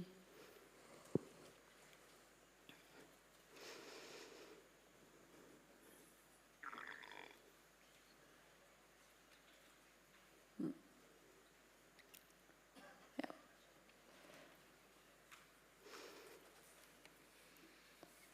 Yes, we have very nice keywords here, especially the community building, the training, the equality elements, gender, youth, single mothers, the minorities, participation. Thank you. So then I'm coming to the second part of the panel, and I'm asking this to Kieran. You mentioned this before, the multi-governance framework, which is especially important for small urban areas, and it's seen as one of the solutions to overcome barriers to address energy poverty. Would you agree with the statement that the solution to the barriers is to have a more effective governance framework? And can you share some examples with us on this, especially from your own experience in Ireland? Yeah. Yes, to begin with anyway. I think if I said no, I probably wouldn't be in the job that I'm actually in. I think from a Committee of the Regions perspective, we're blessed that we have a strong environment committee or commission that CATA is heavily involved with. And I'd say every single opinion has the word governance in it, and multi-level governance in it in particular. And also we've got a committee called a Green Deal Going Local, and actually there's a stand outside the room that's manned by 2 Committee of the Regions officials. If you haven't seen it, have a look at it, which kind of attempts to share kind of best practice examples around kind of governance. So we've brought our 2 best people from the Committee of the Regions on a stand here as well to showcase that. So it's in our blood, good governance. The other element is that, and it's something that I've spoken a lot at Committee of the Regions level, is that the importance of national climate action plans, energy plans. I think if a member state doesn't have a strong one in place, then there's going to be a knock-on effect on regional plans and local plans. In an Irish context, because Ireland is so small, we don't have regions, we just have national and local. And so over the last year or so in Ireland, there's been a focus on a national climate action plan, of which energy is part of it. And then the local level, like the local authorities in Ireland have been tasked to come up with their own climate action plans.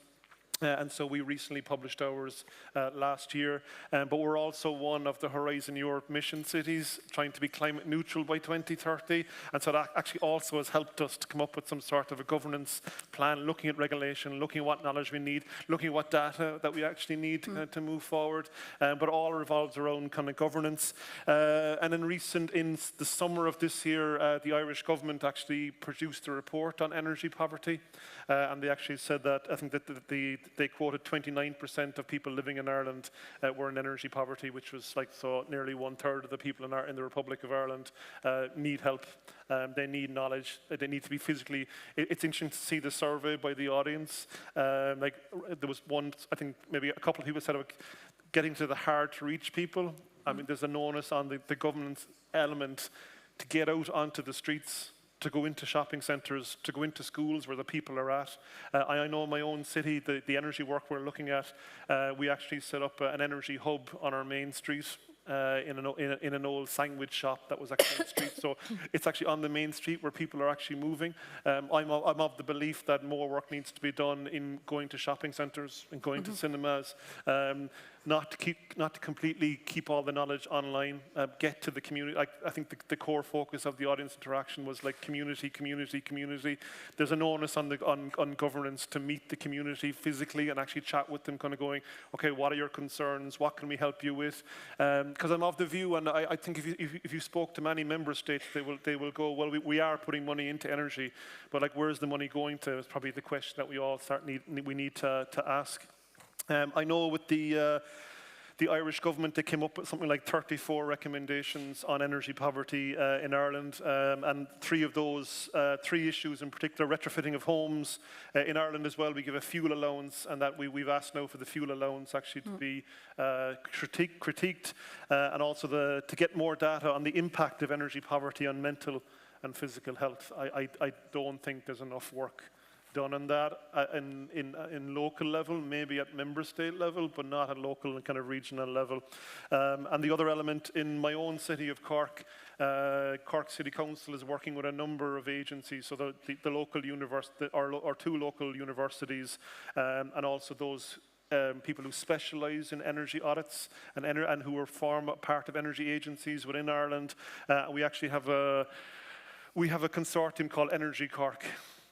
And so every year, perhaps, there's 2 or 3 conferences bringing the key local industrial leaders together to see, well, what are your needs? So what are the industrial needs? What are the business needs? Our Chamber of Commerce is also part of that. So to answer your question, yes, good governance is crucial, but you need to work with as many people as possible, bring the battle to the ground physically, and also to make sure that there is a strong multi-level governance element in place. So that's kind of where the thinking is at, where Ireland at the moment. Also, probably that would be the thinking of the Committee of the Regions as well, that we've been working a lot on some of those topics, the multi-level governance, bringing the battle to the people, and also kind of working locally with different people. Yeah, no, thank you, Kieran. I also like that you brought on the importance of working with businesses, with energy providers, about being much more also inclusive to try to find solutions together. My second question now goes to Rosa. You, as a provincial government, you have a lot of experience on collaboration and partnership with local administration. Can you explain to us the role of the provincial government as a support body for the town councils, and why the town councils are the key part in designing and implementing inclusive policies? Sí. Claro, la administración provincial, o sea, la Diputación de Barcelona en este caso es como administración supramunicipal, pues es un elemento clave en el apoyo a los gobiernos locales en el diseño de diferentes políticas. En la cuestión de la pobreza energética ha sido efectivamente clave esta cooperación con las administraciones locales, porque, lo decía antes, la administración local, el ayuntamiento, el municipio es quien tiene el conocimiento más directo de lo que está pasando en su ciudad. Seguramente en muchos casos facilitado, como decíais también antes, por la propia sociedad civil, ¿no? Y las organizaciones, pero son los que conocen realmente qué es lo que está pasando. Están de alguna manera, si me lo permitís, en la trinchera, por decirlo de alguna manera. Entonces, esto nos ha permitido diseñar un programa que da una cobertura coherente a todas las administraciones que se han querido acoger a nivel local. con un único marco de actuación. Hemos dotado el programa, lo hemos configurado, lo hemos dado de contenido, se ha diseñado una herramienta informática que permite gestionarlo también. Se han hecho los contratos externos para hacer estas auditorías en los diferentes hogares. Se hace el seguimiento del proceso y esto, pues claro, nos da, pues, trabajar con criterios únicos es muy ventajoso para todas las administraciones que estamos en ello, ¿no? Porque, como os decía, pues la administración local es la que conoce, evidentemente, más directamente cuáles son las necesidades. Pero enlazando con lo que estabais comentando también hace un momento, lo comentaba también Baiba, hablamos de pobreza energética y evidentemente hay que seguir priorizando las necesidades de las personas más vulnerables, de los hogares más vulnerables, pero hay que dar un paso más allá en relación a los derechos energéticos en general y, por lo tanto, a la conciencia general social sobre esta necesidad, porque hay muchos otros factores, ¿no? Y el gran reto también es la rehabilitación y la renovación energética del parque de viviendas, en este caso hablo de Barcelona y de Cataluña, pero yo creo que esto es bastante generalizado. Si me permitís ofrecer algunos datos que hemos obtenido a partir de estas diagnosis, pues resulta que el 67% de los edificios en los que hemos podido intervenir son anteriores al año 81, tienen más de 40 años. Casi la mitad tienen una calificación energética baja. El 46% no son accesibles. El 72% son viviendas de alquiler, que además acostumbra pasar que en estas viviendas de alquiler son también personas más vulnerables, con menores ingresos, que destinan más ingresos a la vivienda y que son viviendas en peores condiciones. Con lo cual, realmente es muy importante abordar el tema de la rehabilitación. Las auditorías nos han permitido hacer pequeñas acciones a bajo coste que están mejorando mucho la calidad de esas viviendas y la calidad de vida, pero hay que dar un paso más allá. Eso es inevitable. Thank you, Rosa. Now I'm addressing my next question to Kata, because we've talked of the partnerships and that's why we also talk of inclusiveness. At the Committee of the Regions, you have been a rapporteur both on the energy poverty but also on gender and the Green Deal. So based on your experience of what does this inclusiveness mean when it comes to energy poverty? Yes, I've been working a lot on that, and I think it's always important to talk about it. Why is it important to look at the gender angle? And I have to talk about two pillars. One is a gender one, and one is a biological one. I'll start with the gendered one.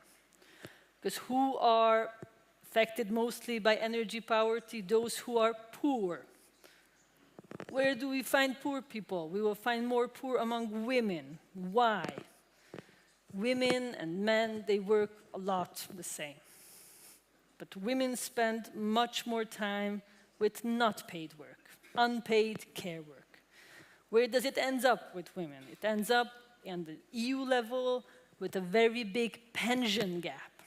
It's like 30% still, the pension gap between men and women. We all work the same, just we don't get money for the big work we do. And we live longer, and we live in poorer health. So we always have to address that part. So, you know, the equal share of paid and non-paid work, it's important. But even if we solve that question, and we share our duties equally, there is a biological aspect too. Women are not small men. We have different biology, which means we have different energy needs, because our circulation is different. 18 degrees means very different for a man and a woman, because how women work, we don't drop our core temperature. If it's cold, we take out blood from our legs and from our hands. Our circulation is different because we protect our inner body. Men work differently. They can drop their core temperature. So there is a difference between energy need in temperature needs. In the energy crisis, we've seen that. People were asked to drop their home temperatures. Public offices were dropping their temperatures in the winter, 2-3 degrees. And it means really, really different because of difference in biology. So when you look at needs, you have the gender aspect and poverty and results in different incomes, but also you have to see the biological part. And you know, we had this debate in the energy crisis. A lot of municipalities, they didn't have the money to maintain street light. And street light is not an energy issue. It's a safety issue. And women and men have different safety perception. Having dark streets outside, it means closing women into their homes. So, you know, these are important things to note and put it in our papers and put it into decision makers' minds because it makes a difference. I'll stop. Thank you, Kata. Now, Baiba. A few months ago, the committee commissioned a study on gender disaggregated data on energy poverty, which exposed, as Kata was already explaining, the link between the gender and energy poverty. So what does this study reveal and what does it give as recommendation when it comes to inclusiveness, particularly for women? Thank you so much. And Kata was already saying exactly the phases from the study. But actually why it came out, because on these energy affordability conferences, we find different stakeholders. We meet really enlarging our network. Our network is nowadays more than 300 different organizations, different stakeholders. And some of the women and also family organizations initiated the idea to take a look what is happening regarding gender perspective. And there were one organization that was very interested and also carried out study for us.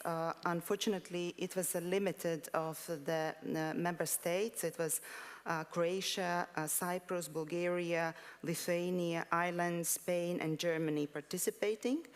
And we were trying to see what are the particularly why EU policies and how EU policies are targeting energy poverty by gender consideration.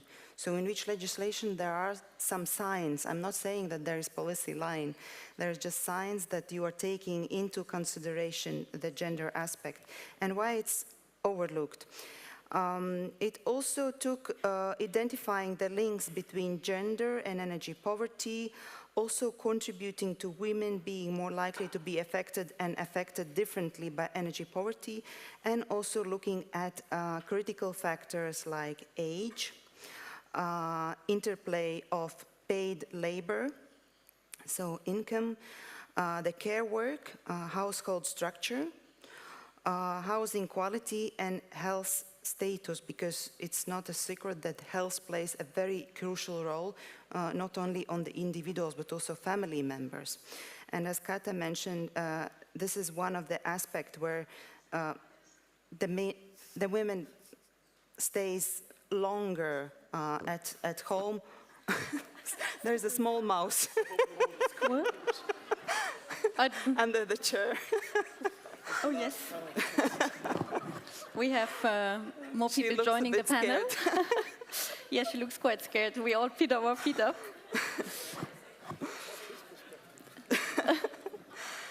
We have the animal perspective also on gender poverty. A bit of humor. Another participant, yeah. I don't know what to do. Do I push it away? Well, maybe we can continue. I don't think it will disturb us. And of course, climate level, climate and geography also plays a role, because in some countries you need really intensive heating, in some others more cooling. It doesn't want to go away.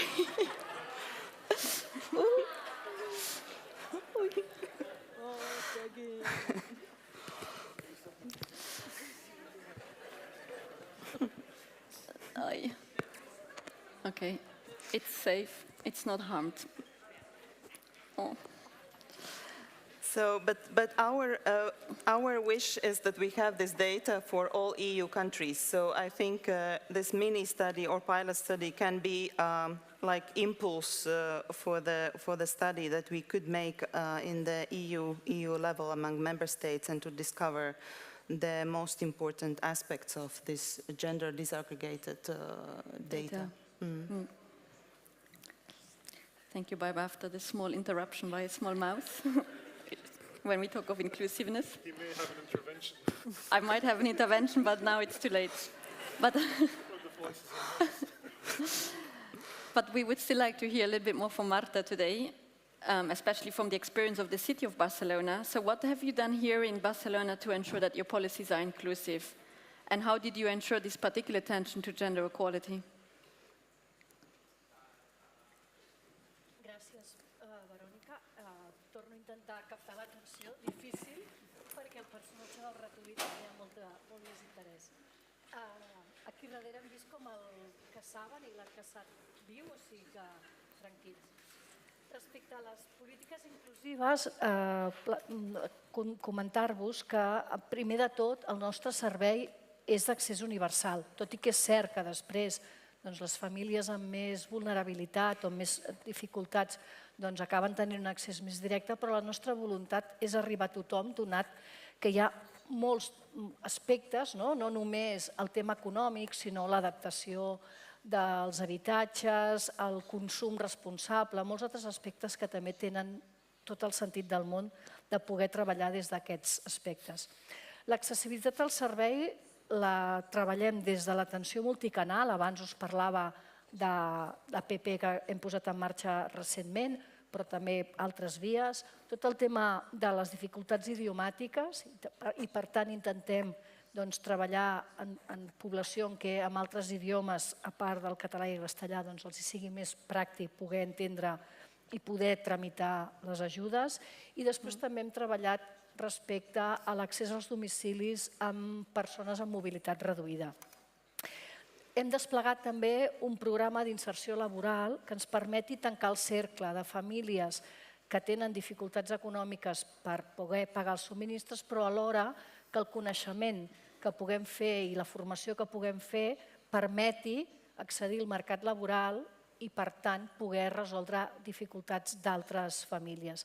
Abans explicaven tant la Cata com el Kiran la dificultat moltes vegades de trobar persones que puguin treballar directament en ajuda, en millores als habitatges, i nosaltres això ho hem treballat anant a buscar i formant persones que ens ha permès també situar-les en el mercat laboral. Després, la coordinació entre serveis públics i entitats socials és bàsica. Ja us he dit en la presentació que nosaltres hem abordat aquest programa de la mà de les entitats socials. De fet, va ser una proposta encapçalada per elles i, tot i que és un servei que licitem i adjudiquem, però per sort al darrere hi ha entitats socials fent aquesta gestió i amb aquesta mirada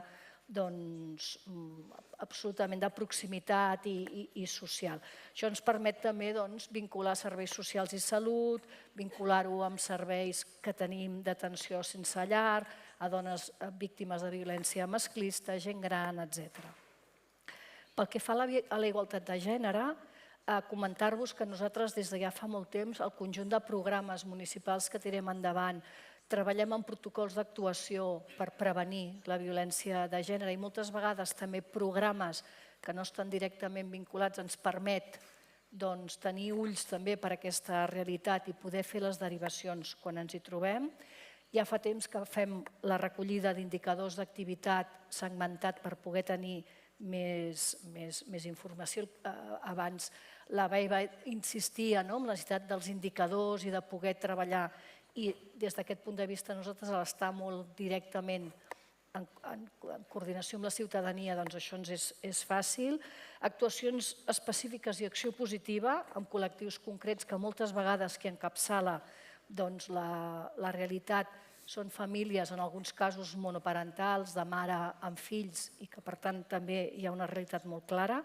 Aquest programa que us explicava abans d'inserció laboral, explicar-vos que vam començar més o menys amb un 50-50 de població masculina i femenina que accedien al servei, i les últimes dades ja ens situen en 70-30.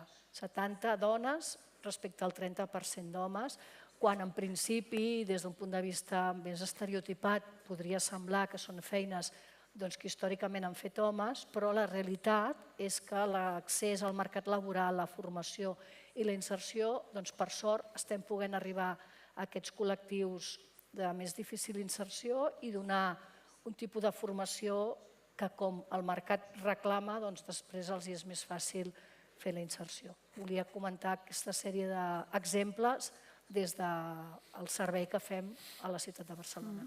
Gràcies. Yeah. No, thank you, Marta. It's always enriching to hear so positive examples. Sorry, too much technology. So these were the end of the panels, and we are a bit running behind schedule, but I think we have some time for questions from the audience, maybe 2 or 3 questions. Are there any burning questions that you would like to ask any of the panelists in relation to what we just discussed this morning? Or very keen on the coffee break? No questions? I can see a question there. Okay.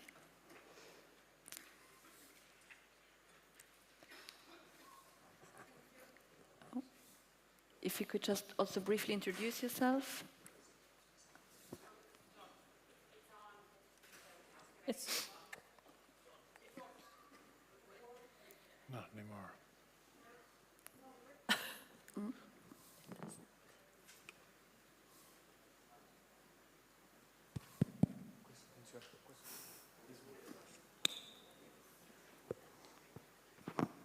Good morning, everyone. My name is Maureen Cornelis, Next Energy Consumer. Kata mentioned summertime energy poverty, and we mentioned the question of gender a lot, and I really appreciate that. I was wondering if any concrete action or, let's say, a plan were ongoing right now, for instance, in Barcelona. Since you mentioned that 35% of the population of Barcelona couldn't cool their home, what is planned at the level of the city of Barcelona to really address this issue? And I mean, today it's supposed to be let's say, an autumn day, but it's still very hot for us coming from outside. So what do you do? I think this question probably goes to Marta, no? And to Rosa. So we have the issue of gender equality, but also the issue of summer energy poverty, that it's just that people are unable to keep their home relatively cool. How did you address that, or how are you addressing this in Barcelona? Doncs realment és una pregunta molt pertinent, perquè hem passat de tenir plans de fred, no? I de mirar a partir de 0 graus, recollir persones que viuen al carrer, poder treballar amb el tema de la calefacció, i a poc el programa està derivant cap als plans de calor, efectivament, i hem posat en marxa des de fa 2 anys, 3, la coordinació entre serveis socials i salut per poder fer tot tipus de treball més en el estar molt propers a la població gran i a la població vulnerable, poder repartir materials per habitatges, per poder donar resposta o com a mínim concretar millores en l'habitatge. També tenim tot un programa de refugis climàtics, d'equipaments públics que estan oberts durant tot l'estiu i que permeten poder tenir un espai de refugi en els moments de màxima calor.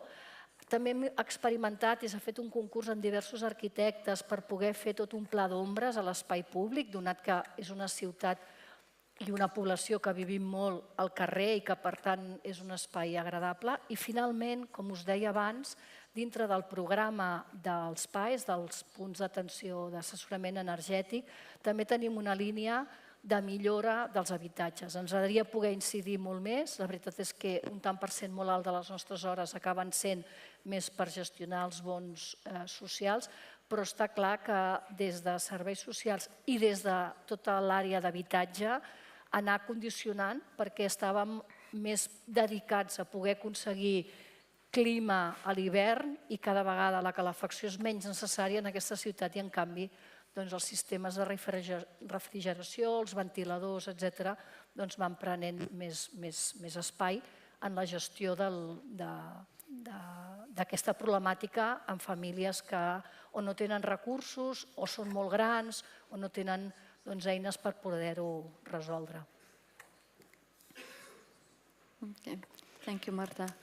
I think there was another question. Yes, thank you very much for this nice panel, and especially my question is addressed to Kata, because it's very interesting what you described about Budapest, but it's also a little bit outside the EU concept of competitiveness, right? And there are some contradictions within the EU itself, because there was a directive that was made in the 90s that said that we have to be a competitive market, and in the end we were not, and the plunge of euro demonstrated this. So I liked your analysis, but then I would like to ask you, do you see this moving forward, because it relates more to the politics than to other factors in a way, especially with regard to the reliance to Russia? Do you see any move, or how can the EU support Hungary in this transition in a way, please? Can you just please introduce yourself? Yes, Pierluigi Nichilo from Colorado School of Mines and IFP School. I'm recent graduate in energy economics and a mechanical engineer.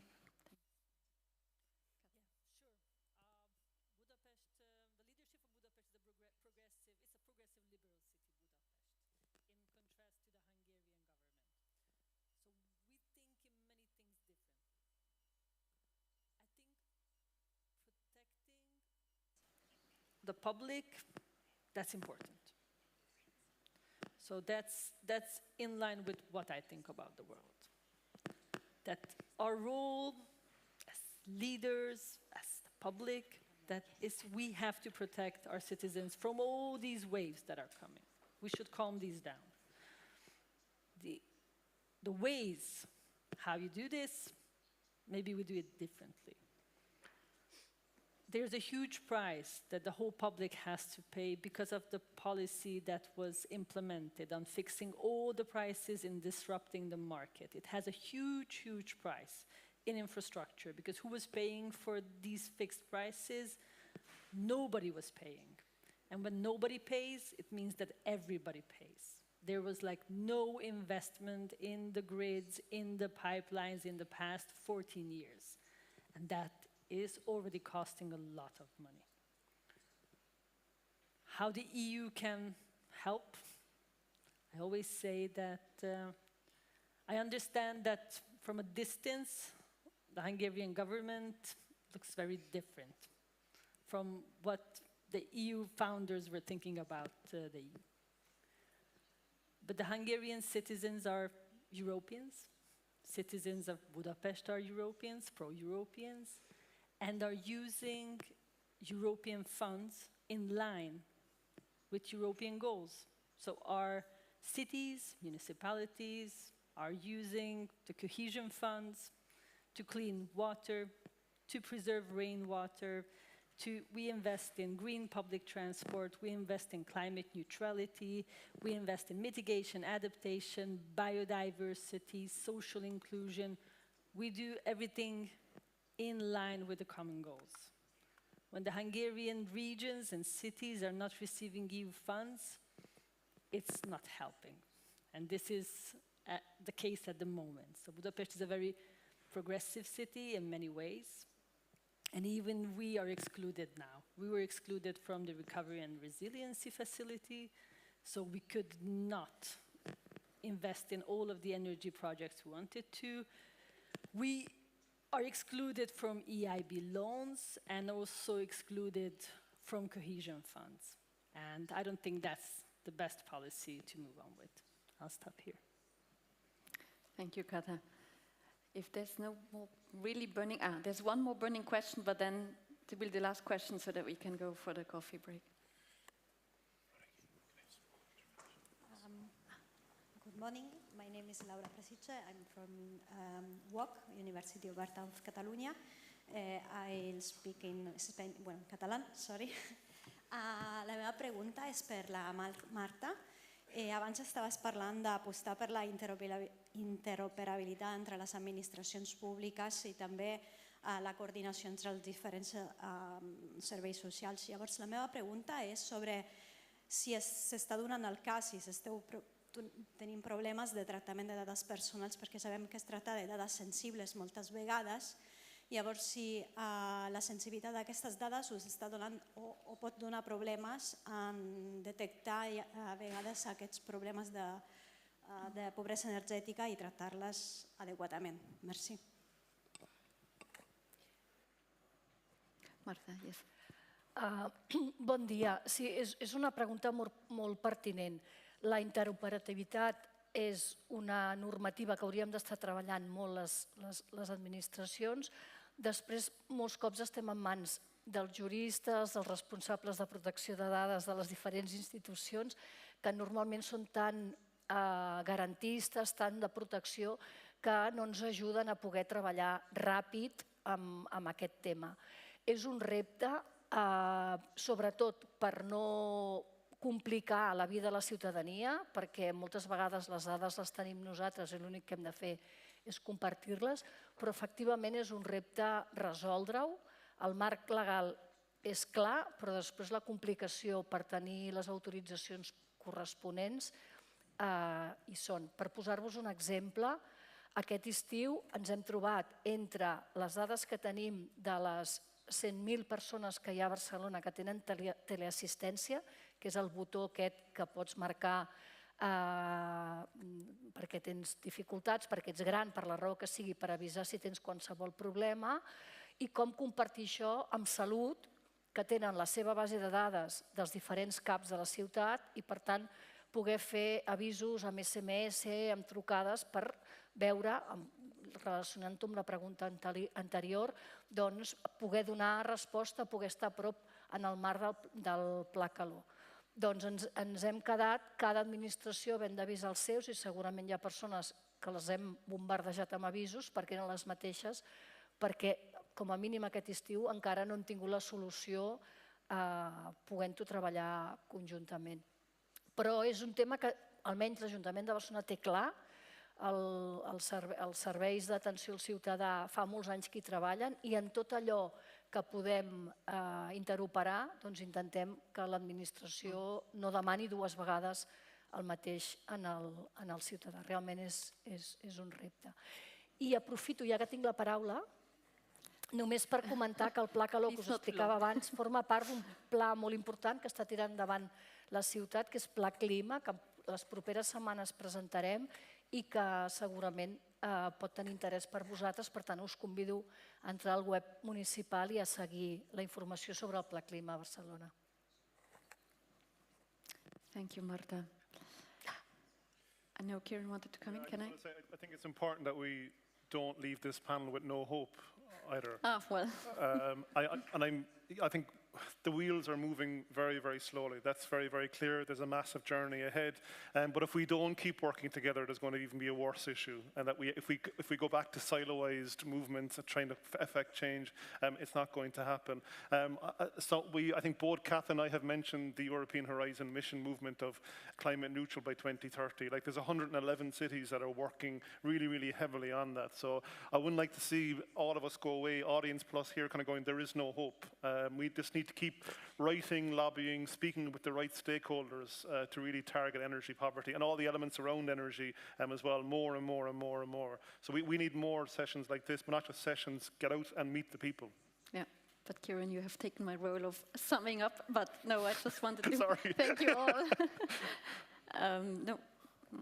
No, it's been a very interesting discussion, and I really hope no one goes away not having any hope, because I think we've heard so many very good examples here today, and people being engaged. At EU level, we have new legal framework which needs to be implemented and transposed, but that will happen, and it's the role of all of us to contribute to that. So thank you very much, and now I think the coffee break is outside, right? And I think I was asked to ask you to please leave your headsets on your seats. Thank you.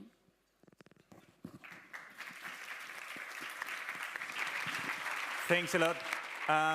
Everybody, just a practical notice, because next session there will be 2 rooms. And the easiest way to split you guys is that I go in the middle. Yeah, everybody over here, you go to La Buena, which is just out and then to the left. The rest of you come back here after the coffee break, right? Good. And then, just while you're slowly sort of getting ready for coffee, I'd like to give the floor to Leia from Friends of the Earth, who's been very helpful in providing half of our exhibition out there, which I really recommend you guys to see too. So, Leia, if you can catch the microphone. I don't want to delay your coffee break. I'm very sorry. We have a photo exhibition just outside. If you have any questions, you can reach out to me there. Great. So just ensure that you leave the headsets up by the desk where you have also handed in your ID, and we'll see you 15 past. So we are sliding a little bit, but we're on the right path.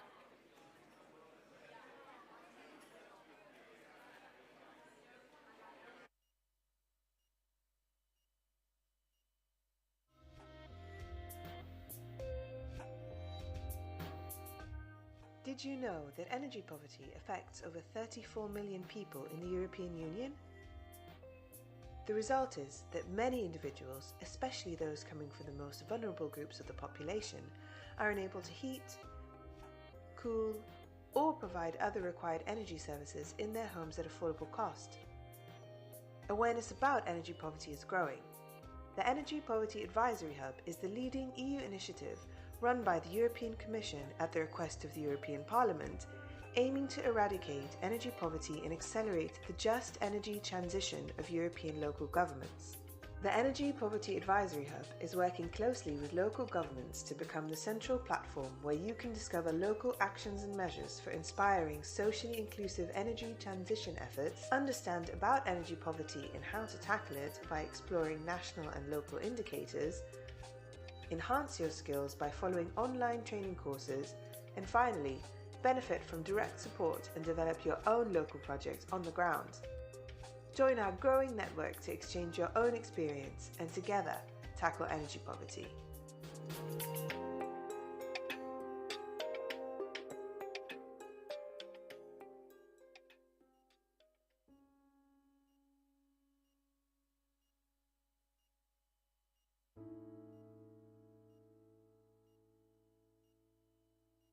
The National Indicators Database and Dashboard we have on our EPAH website is a tool governments at different levels can use to identify, diagnose and register the energy poverty relationship in their country, the status, and understanding different contexts for energy poverty. Indicators are an essential part of the diagnosis process.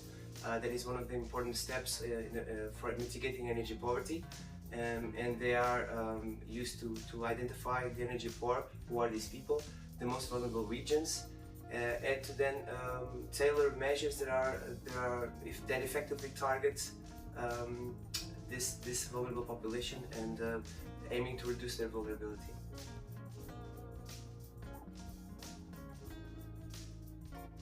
Local governments, following a process of data collection that should also focus on using the resources and the data sets at the local level, can use energy poverty indicators to really first see if there is a problem of energy poverty, what is the dimension of the problem, this is how many people are in energy poverty, to really identify the determinants at play, so which factors are creating the problem, to assess how deep is this problem, what is the impact of this, the magnitude of the impact of these factors, to also assess the effects of this problem, how do they manifest themselves, and then ultimately again to propose measures, to implement measures that effectively tackle this issue and address the vulnerability of the population, aiming to reduce it.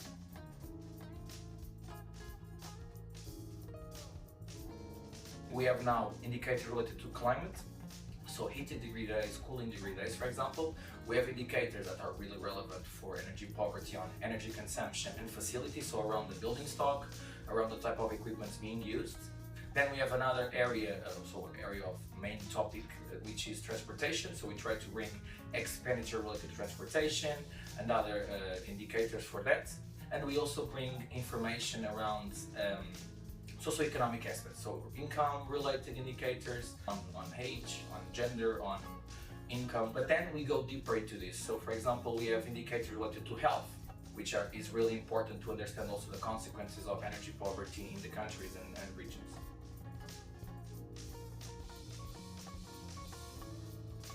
The source of data for this energy poverty indicators dashboard is coming from official EU datasets. So it's official data coming mostly from Eurostat database, where we can compare member states on these indicators.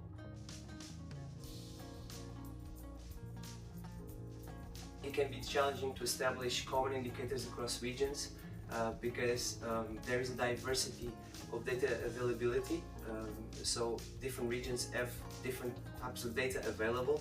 However, I believe that it is necessary to define, establish a measurement framework based on a set of guidelines that really help develop a diagnosis that is robust, that is inclusive, and that is comprehensive.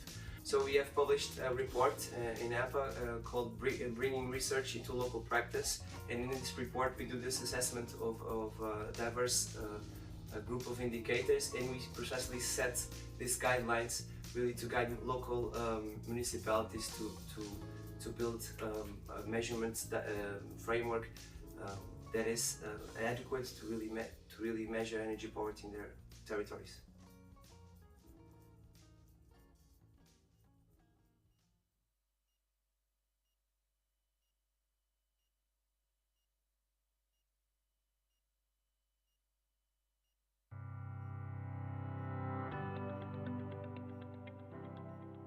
Are local governments equipped to address the pressing issue of energy poverty within their communities? How can they effectively navigate the complexities of this challenge? Energy poverty persists within the European Union, impacting households struggling to affordably heat or cool their homes or manage energy bills on time. As we move towards the clean energy transition, it's crucial to prioritize the needs of the most vulnerable. But where does one begin? The Energy Poverty Advisory Hub offers a comprehensive circular methodology to assist local governments in tackling this issue head-on. From initial diagnosis to strategic planning and implementation, this methodology provides a roadmap for action. First, let's delve into diagnosis. This initial phase refines understanding, identifying the energy-poor population, evaluating vulnerability, and mapping stakeholders. By gathering data and selecting relevant indicators, municipalities can accurately assess energy poverty levels. Planning follows suit, integrating social aspects into existing climate action plans. Setting short-term objectives and long-term eradication goals ensures a strategic approach. Smart objectives informed by evidence pave the way for a local social climate plan. Then comes implementation, where plans come to life. Project management ensures timely execution, while impact assessments measure effectiveness. Feedback from these assessments inform updates to the energy poverty diagnosis, guiding future action. By following this circular methodology, local governments can embark on their journey toward addressing energy poverty, ensuring a more equitable energy transition for all.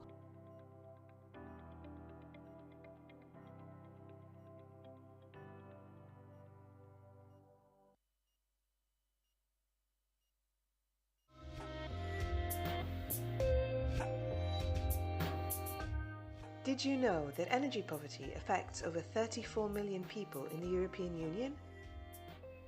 The result is that many individuals, especially those coming from the most vulnerable groups of the population, are unable to heat, cool, or provide other required energy services in their homes at affordable cost.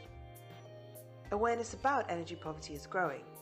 The Energy Poverty Advisory Hub is the leading EU initiative run by the European Commission at the request of the European Parliament, aiming to eradicate energy poverty and accelerate the just energy transition of European local governments. The Energy Poverty Advisory Hub is working closely with local governments to become the central platform where you can discover local actions and measures for inspiring socially inclusive energy transition efforts, understand about energy poverty and how to tackle it by exploring national and local indicators, enhance your skills by following online training courses, and finally, benefit from direct support and develop your own local projects on the ground. Join our growing network to exchange your own experience and together tackle energy poverty.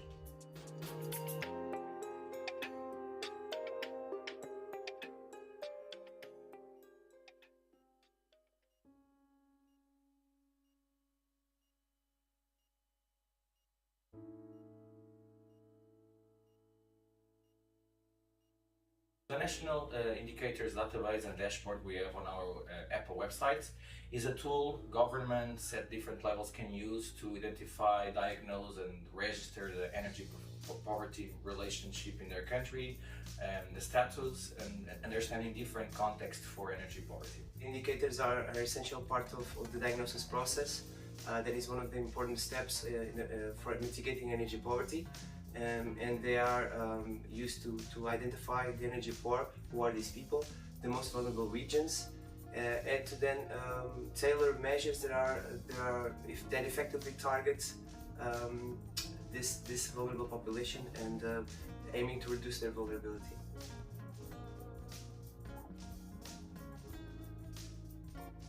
Local governments, following a process of data collection that should also focus on using the resources and the data sets at the local level, can use energy poverty indicators to really first see if there is a problem of energy poverty, what is the dimension of the problem, this is how many people are in energy poverty, to really identify the determinants at play, so which factors are creating the problem, to assess how deep is this problem, what is the impact of this, the magnitude of the impact of these factors, to also assess the effects of this problem, how do they manifest themselves, and then ultimately again to propose measures, to implement measures that effectively tackle this issue and address the vulnerability of the population, aiming to reduce it.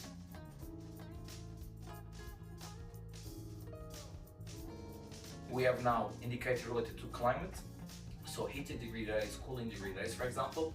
We have indicators that are really relevant for energy poverty on energy consumption and facilities, so around the building stock, around the type of equipment being used. Then we have another area, area of main topic, which is transportation. So we try to bring expenditure related to transportation and other indicators for that. And we also bring information around socioeconomic aspects, so income-related indicators on age, on gender, on income. But then we go deeper into this. So, for example, we have indicators related to health, which is really important to understand also the consequences of energy poverty in the countries and regions.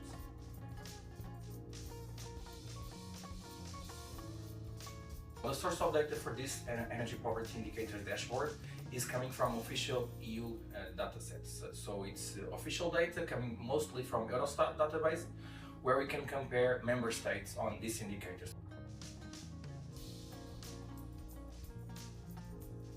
It can be challenging to establish common indicators across regions because there is a diversity of data availability. So different regions have different types of data available. However, I believe that it is necessary to define, establish a measurement framework based on a set of guidelines that really help develop a diagnosis that is robust, that is inclusive, and that is comprehensive.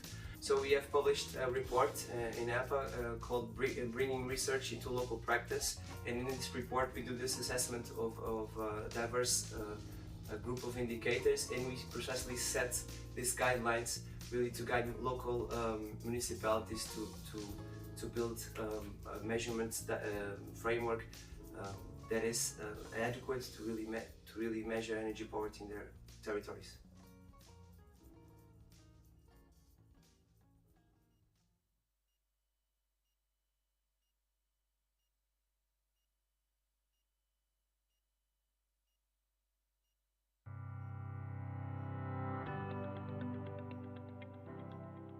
Are local governments equipped to address the pressing issue of energy poverty within their communities? How can they effectively navigate the complexities of this challenge? Energy poverty persists within the European Union, impacting households struggling to affordably heat or cool their homes or manage energy bills on time. As we move towards the clean energy transition, it's crucial to prioritize the needs of the most vulnerable. But where does one begin? The Energy Poverty Advisory Hub offers a comprehensive circular methodology to assist local governments in tackling this issue head-on. From initial diagnosis to strategic planning and implementation, this methodology provides a roadmap for action. First, let's delve into diagnosis. This initial phase refines understanding, identifying the energy-poor population, evaluating vulnerability, and mapping stakeholders. By gathering data and selecting relevant indicators, municipalities can accurately assess energy poverty levels. Planning follows suit, integrating social aspects into existing climate action plans. Setting short-term objectives and long-term eradication goals ensures a strategic approach. Smart objectives informed by evidence pave the way for a local social climate plan. Then comes implementation, where plans come to life. Project management ensures timely execution, while impact assessments measure effectiveness. Feedback from these assessments inform updates to the energy poverty diagnosis, guiding future action. By following this circular methodology, local governments can embark on their journey toward addressing energy poverty, ensuring a more equitable energy transition for all.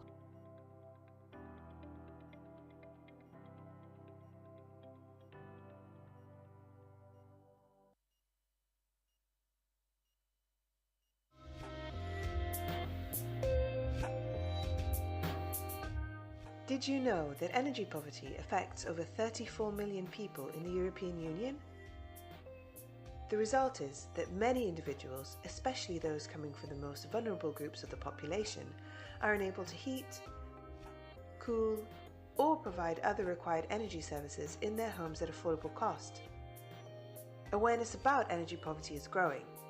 The Energy Poverty Advisory Hub is the leading EU initiative run by the European Commission at the request of the European Parliament, aiming to eradicate energy poverty and accelerate the just energy transition of European local governments.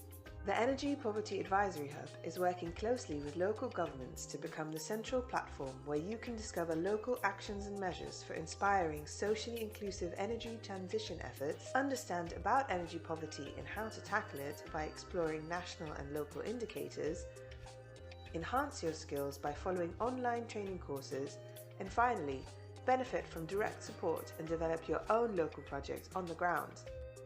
Join our growing network to exchange your own experience and together tackle energy poverty.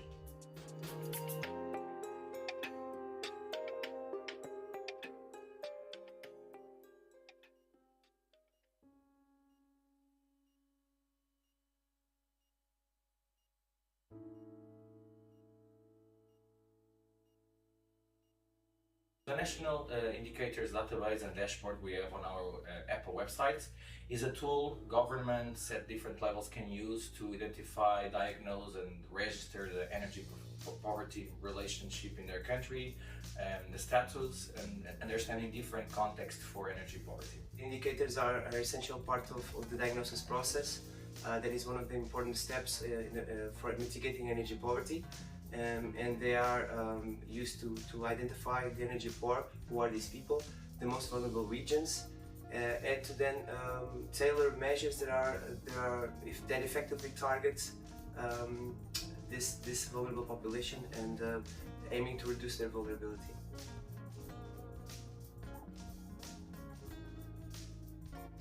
Local governments following a process of data collection that should also focus on using the resources and the data sets at the local level can use energy poverty indicators to really first see if there is a problem of energy poverty, what is the dimension of the problem, so this is how many people are in energy poverty, to really identify the determinants at play, so which factors are creating the problem, to assess how deep is this problem, what is the impact of this, the magnitude of the impact of these factors, to also assess the effects of this problem, how do they manifest themselves, and then ultimately again to propose measures, to implement measures that effectively tackle this issue and address the vulnerability of the population, aiming to reduce it.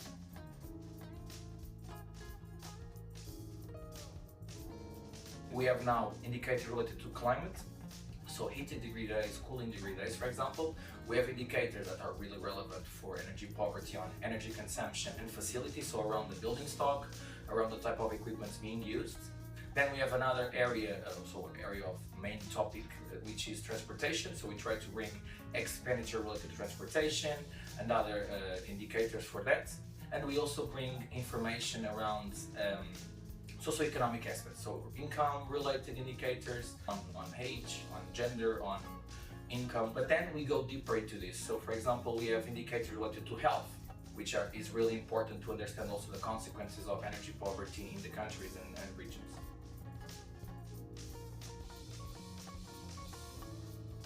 The source of data for this energy poverty indicator dashboard is coming from official EU datasets. So it's official data coming mostly from Eurostat database, where we can compare member states on these indicators.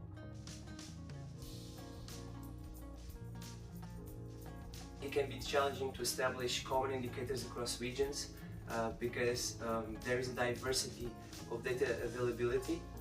So different regions have different types of data available.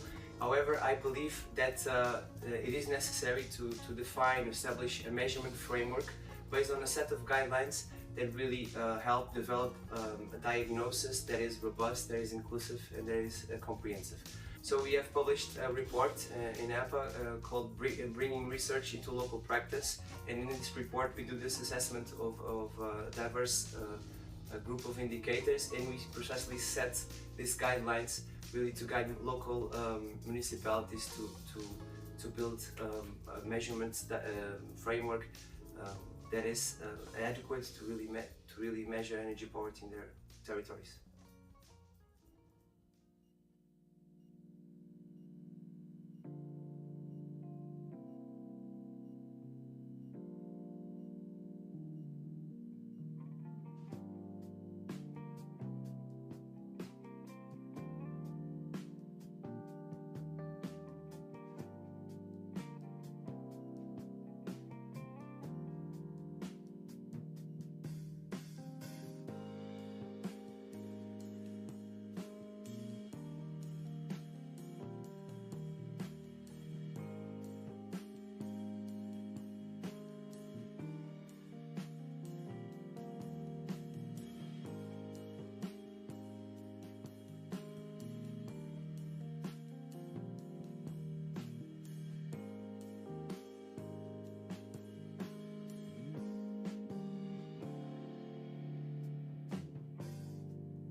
Uy, merda.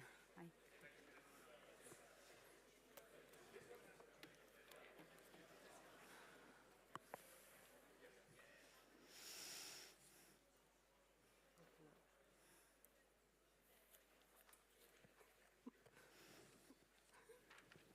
I have a fan club.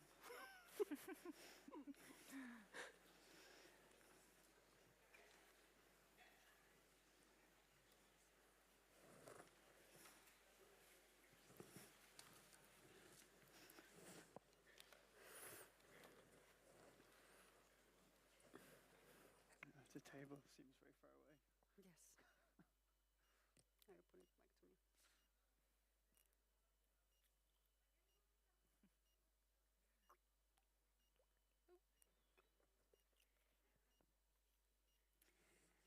So,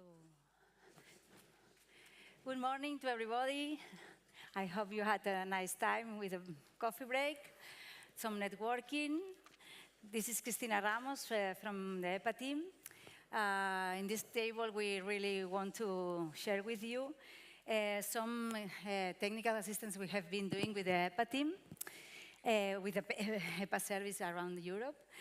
But first, I would like to share with you, before to introduce our panelists, what we have doing as a number, some data about all these years have been going on. Let's see, it's working, yes. So we have been doing some services as a technical assistance in 85 municipalities all around Europe. These municipalities are from 13 countries. You have them here, all of them. We would like you feel free to get into the website and see how many, which places are being having this assistance from the EPA, because it has been very interesting, the differences with the kind of municipalities. Some are very rural areas, some are very near to the beach, some of them in the mountains, as was seen before. And some are big municipalities with big, from big cities. And quite interesting to see the types of needs they have and the kind of topics addressed in each area. We did the 2 calls. In the first one, we got 23 projects from 34 municipalities during 9 months. These 9 months was interesting to give them some assistance, but sometimes municipalities ask for one kind of assistance, and afterwards the technical assistant realized that maybe they need some other kind of assistance. So the assistance they ordered, that I asked for in their call, sometimes was modified during the 9 months project. Afterwards, in the second call, we realized mainly the rural areas or some municipalities really need some help to participate in the call. So it was very award the kind of municipalities that put all together and apply together. And that was a really good experience to help them better. That's why 24 municipalities and 10 supra-municipalities were awarded, and that means 334 municipalities competed in both calls. So, some things that I would like to share with you about the experience that has been very interesting during this time is the collaboration between different organizations, but as well as different departments. It's very important, but they will explain better than myself because they have the real experience, that if it's not all departments involved, it's very difficult to get the people, it's very difficult to make the assistance experience being real.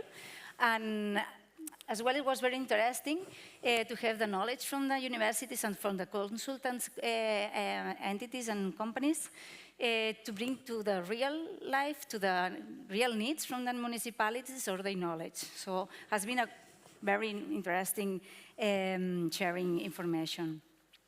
So I really invite you to get into the website, get the information from the atlas that EPA has and all the guidebook that is very interesting to know more about all the technical assistance done. And now I would like to introduce you the panelists who are today here with us. We will start with Natalia Boemi, who is the Dr. Natalia Boemi is an environmental engineer and with a doctorate in environment and energy management in the build sector.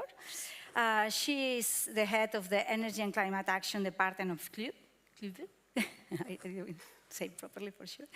And she's leading climate and energy projects.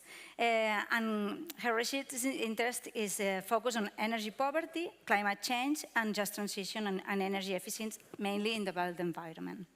So, Natalia. Thank you very much. Thank you very much for inviting me here as well.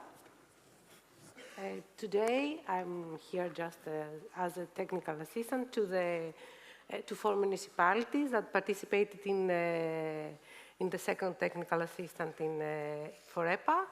The municipalities are the municipalities of Drama, Pageo, Kavala, and Nestos, and I'm really glad that 2 out of 4 municipalities are here with us today. Even the mayor of Drama is with us today, and that is really important because it shows the synergy between all those 4 municipalities that really cooperated and really work together from any kind of department, and you mentioned it needs to have a multi-field work in order to have a great results.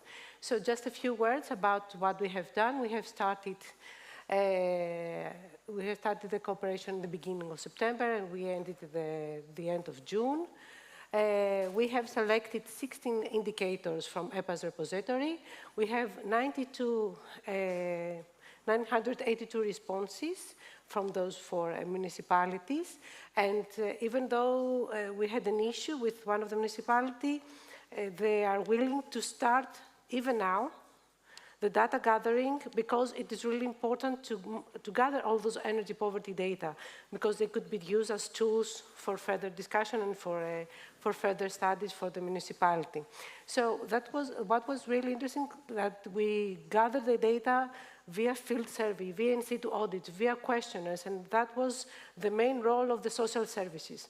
So it's really important to include the social services, not only the technical departments of the municipalities, but several also departments from the municipalities in order to gather all those data. And only what was really helpful for our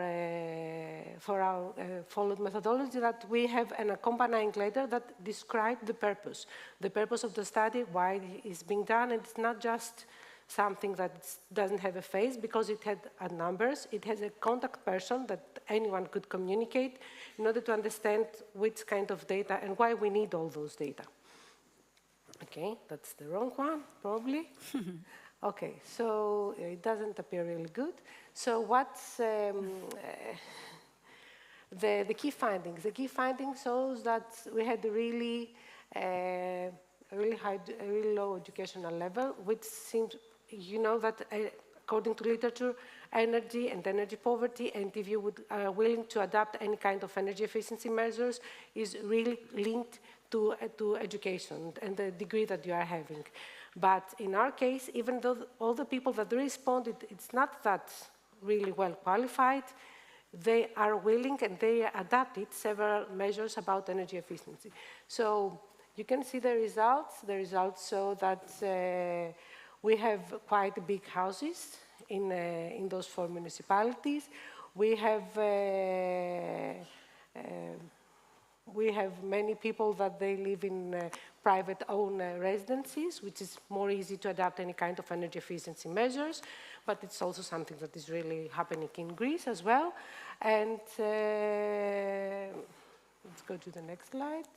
So what is really also important to mention is that one of the countries that they will be affected by ETS2 that is coming, it's Greece, because as you can see from here, most of the houses have an oil burner, and they have all the around 20%. They have over 2 heating systems, which shows that 1 out of 5 households, they cannot heat properly. But also, what is really important to say that that around 15% do not have a cooling system. So imagine living in an area that has over 40 degrees Celsius during the summer. Many people do not have a cooling system, that was one of the main findings of our research. And about the average temperature, it shows that people are struggling to keep the temperature around 18 to 22 degrees. But during summer, most of the people they cannot afford to keep the temperature in a normal level. So, also about the houses. Most of the houses, around 30 to 40%, have no insulation, which was one of the main findings as well. And around 1 out of 5 houses are constructed with limited insulation. So that means that around 40% do not heat their entire house. Around 10% they cannot afford to heat the entire house, even though the temperature outside is less than 18 degrees. So even though they are struggling to pay their energy bills, they cannot have a normal temperature inside the household.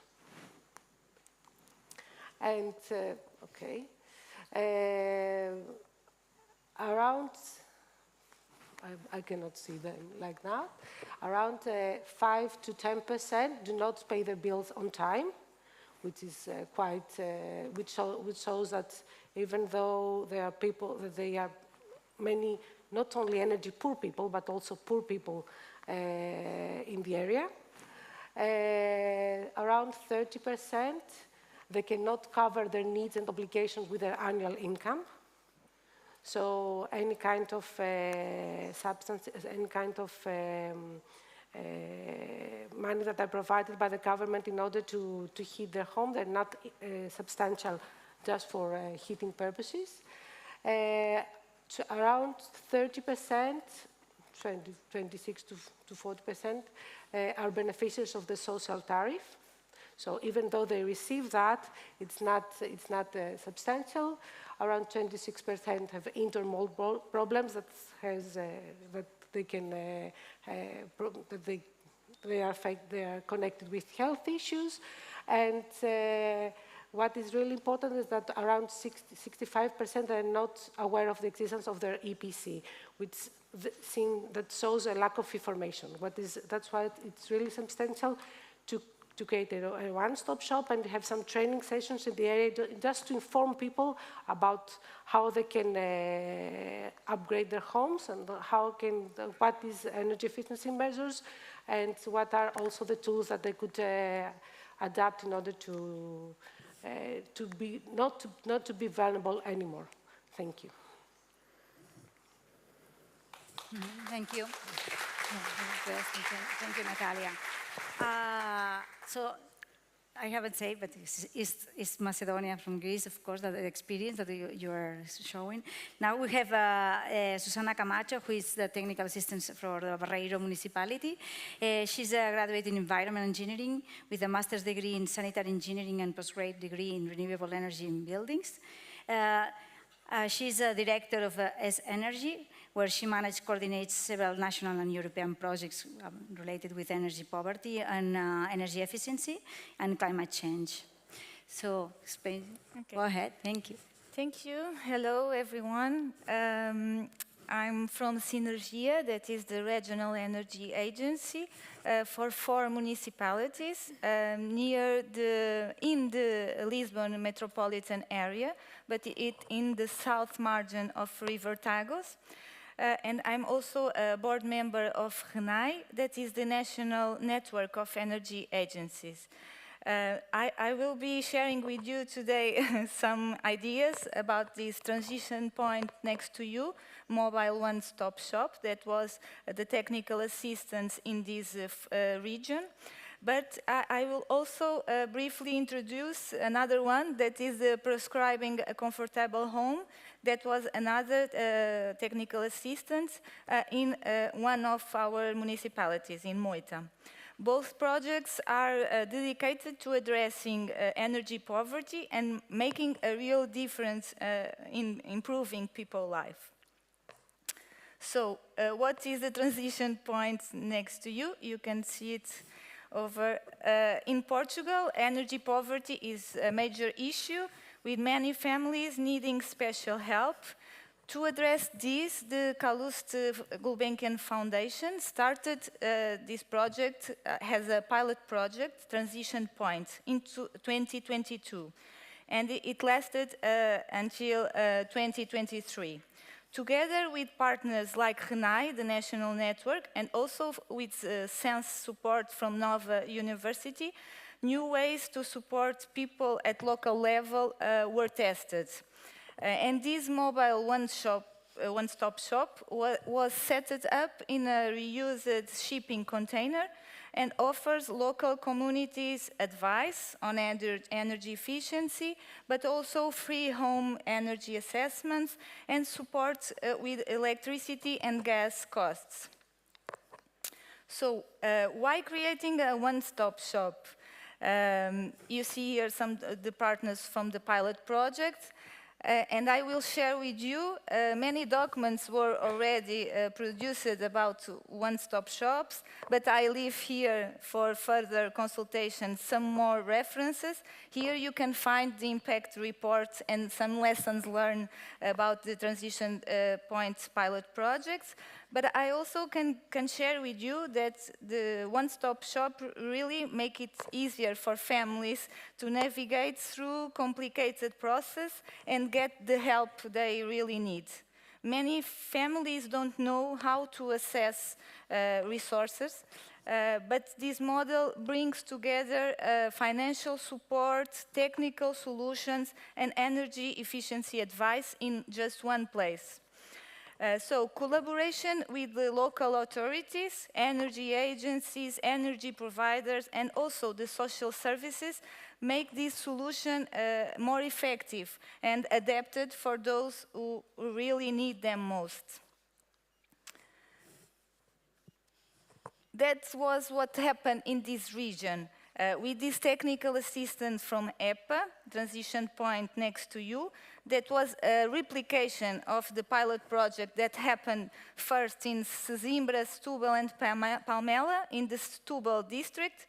And during the first semester of 2024, was implemented nearby at the municipalities of Barreiro, Moita, Montijo, and Alcochete. That are the 4 territories of our energy agency. And with the support of RENAI, the expert, that the National Energy Agency, they supported the initiative. So we started a duplication of the maritime container you saw before, thanks to an anonymous sponsor that from a social standpoint expressed interest in supporting it. And then EPAH support was crucial to put it on the field. During 6 months, more or less during 6 weeks in each location, we worked closely with essential support from the municipalities. I have here today a great representation of Barreiro municipality that is here today with us. Our deputy mayor is also here. So they strongly supported this initiative, creating a network with the multidisciplinary teams and the experts, including social services and all other stakeholders that were important for this, and also including the private social solidarity institution. That was very important because they really know the families and on the ground. The work for this started more or less 1 month before the arriving of the transition point, choosing with the municipality carefully and wisely with the municipality the better location for this. Also planning an awareness campaign with some moments like decentralized in different parishes of the municipality, all the logistical management, and of course the training for the transition agents, because we trained people from the community to be there on the transition point to give the advice for the community. Mm-hmm. During the project, we completed, I will show you, we completed more than 250 home energy assessments and connected more than 130 families to programs like Energy Voucher, that is now a governmental fund for people on energy poverty. In total, we provided more than 850 hours of services and helped more than almost 400 visitors during this short time. By bringing the service directly to communities, we helped people lower their energy costs and improve their quality of life. So the key factors that were important for us. Bringing this service directly to the communities, we helped people lower their energy costs, improving their quality of life, and these key factors were very important. One of them, the last one, that is the community engagement.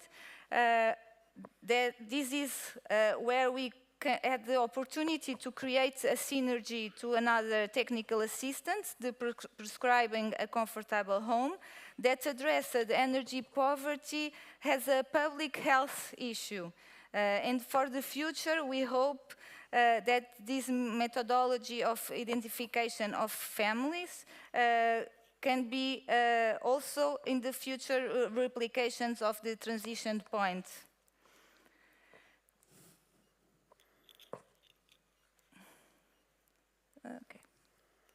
Okay, this one. You can see the work we did with this technical assistance. We worked here with the health center and its professionals. The support of the Union of Civil Parishes of Baixa da Banheira and Val da Moreira on Moita municipality, and with more 3 private social solidarity institutions. We had this opportunity helped us in a context of 400 socially vulnerable families. We identified 66 families in energy poverty by using surveys and local data. So we started a work of mapping and prioritizing buildings and neighborhoods where families must have priority access to the available support for energy efficiency and also for thermal comfort improvements on their homes, like the energy voucher I told you before, but also to support municipalities in the future for future strategies on this field. The results showed us that we have high vulnerability to energy poverty, which express severe health risks. But through this project, we have connected families with the tailored solutions to improve their living conditions and well-being. And by working closely with the local health professionals and social actors, we made sure families got the support they needed. And finally, the success of both projects has attracted attention from public and private organizations, showing the potential for scaling and replicating these models in other regions of Portugal. The involvement of a nationwide organization like RENAI, the national network, as an expert, along with the academic know-how from Sense Nova that helped us a lot, is a significant advantage for achieving the goals for replication. With RENAI and the energy agencies and also the municipalities, we are collecting and adapting the solutions implemented. But we want to assure a long sustainability and long-term effectiveness of this one-stop shop. Together, we are trying to create a synergy that facilitates the replication of the models, allowing to establish the best practices contributing to energy transition. I recommend that early teamwork with local authorities, strong data collection, and sustainable financial support are really essential to continue fight against energy poverty. We are strongly motivating local governments and other partners to invest in similar programs and to have an impact on reducing energy poverty and improving lives. But for us, just to finish, this is just the beginning because we think we have a long way. We need to continue this work with the communities, and we are counting with the municipalities and local health center and the social entities to ensure that the positive changes we are seeing today will continue for the future. Thank you all for your attention. Thank you. Thank you, Susanna. It's a big challenge. You have a big deal as well. You really want to go all around, so we need more anonymous supporters that give us some containers. That is very interesting. Not so many municipalities have so much luck, but it's really interesting the way. So now we have the technical assistant from the Alba Iulia County in Romania. She's Maria Olaria. She holds a master's degree in research design and data analysis, and she is currently pursuing a PhD in political science and as a researcher working on international energy projects, and she's focused on the intersection of energy policy and social impact. Thank you. Yes. Hello. Nice. It's been so nice to be here. Thank you for the invitation. I'm representing the team on technical assistance from Romania.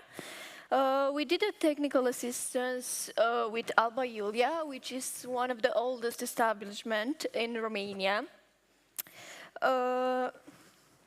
So first of all, we tried to do the one-stop shop in Romania, in Alba Iulia more exactly, after we already did on another technical assistance on Bucharest. We did on District 2 of Bucharest, we did the one-stop shops. So already because Alba Iulia already had one-stop shops, which was on urbanism. So we saw a little small opening and said, okay, if you already have some people there organized to help people, let's do one-stop shop on energy efficiency. So first we started the collaboration on September 2023. We start to talk with the city hall, with the municipality. We had some meetings with them, but at the end of the year of 2023, we had a shifting, total shifting, because in Romania was already, the government wanted to give a decree because they included in the packet of Fit 55, all the counties in Romania have to have these one-stop shops. But the central attention was not more on the municipality. This kind of one-stop shop had to give in to the county councils. So now we had the need to move from the collaboration only with the city hall, we had to move with the collaboration as well with the county council. So what we did before we started to do with the diagnosis, we had some data, we had some local data. The local data was based, practically we have in Romania, we have heating aid depending on the fuels. So we did a diagnosis and we identify in Alba Iulia and what level of energy poverty we have there. They around 20% of, based on the indicators, HCl, 2Ms. After we did the data diagnosis, we moved again. In 2024, we had to do the coordination mechanism between this one. Practically what we have to do, because a lot of people came were adults to the discussion, we have to instruct the belt between the communication between them. I know there is a lot, in the last discussion, there is a lot of barriers when we talk about collaboration between institutions, about the main actors. So that's what we were doing. We did a training session. We did training session on what energy poverty is, one-stop shop represent. So the main key points, which I put there, good collaboration, because I feel like it's an important step when we talk about local energy poverty. Then we have this collaboration between, I know there is a topic when we include the civil society, then when we include the municipality, then we include the upper higher institution. So I feel like having this good collaboration with Alba Iulia can encourage the other counties to address this topic. As well, of course, I saw, because we did already a study with them, and the municipality of Alba Iulia already have a plan to do an online platform where people could include their consumption. And I think it's a very good step, because in energy poverty, I feel like one of the barriers that we already have the panel, it's the missing data.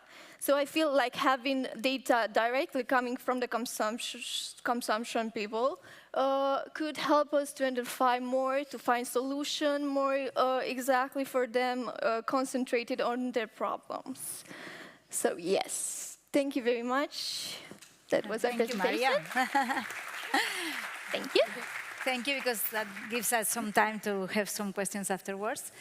So we have Mireia Matencio, that's from the municipality of Besançon in France.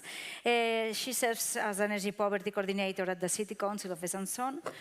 She leads a team of technicians and several cross-cutting projects in order to tackle energy poverty in the Great Besançon area. And prior to joining the public administration, Mireia was an attorney at law and also worked as legal counsel for an independent energy producer. So go ahead, Maria. Hello, everyone. Very happy to be to my hometown. So, bon dia a tothom, encantada. I will talk about our technical assistance, but before I will put you in context what we already do in Besançon to tackle energy poverty. So it's a methodology that all of you know, it works well. We aim at massifying the identification, the intervention, and the support of vulnerable households. And something important I want to stress out is that we have created this methodology, but we don't wait people to come to see us. We go towards vulnerable population to propose our services. And we don't talk about energy poverty. We talk about comfort or healthy homes or bills, for example. We always intervene at home. It's a very important thing for us because it's where we have a higher impact. And we also provide guidance, but also support. We trust on the power to act of the vulnerable households, so we don't only tell them what to do, but we do with them. And we have a lot of examples, but for example, it's our local fund where we do small works with them, and we try to train them to, for example, maintain their house. So in that context, we have been doing that for the last 10 years. We are not the only municipality doing that. Actually, we are part of a movement in France, which is called Service Local d'Intervention pour la Maîtrise de l'Énergie, SLIM. And we are one of the 50 local authorities driving this program. And for the last 10 years, we have supported more than 1,000 households. It's a lot for some people, but not enough for other ones. Because even we are working hard, the energy poverty rate is increasing. And if we want to eradicate energy poverty, we know that we have to make energy retrofit accessible to the lowest income households. But actually, we don't work with a lot of homeowners. We know that they are the lowest hanging fruit, you know, to make renovation. So we want to identify them, but we don't manage to do so.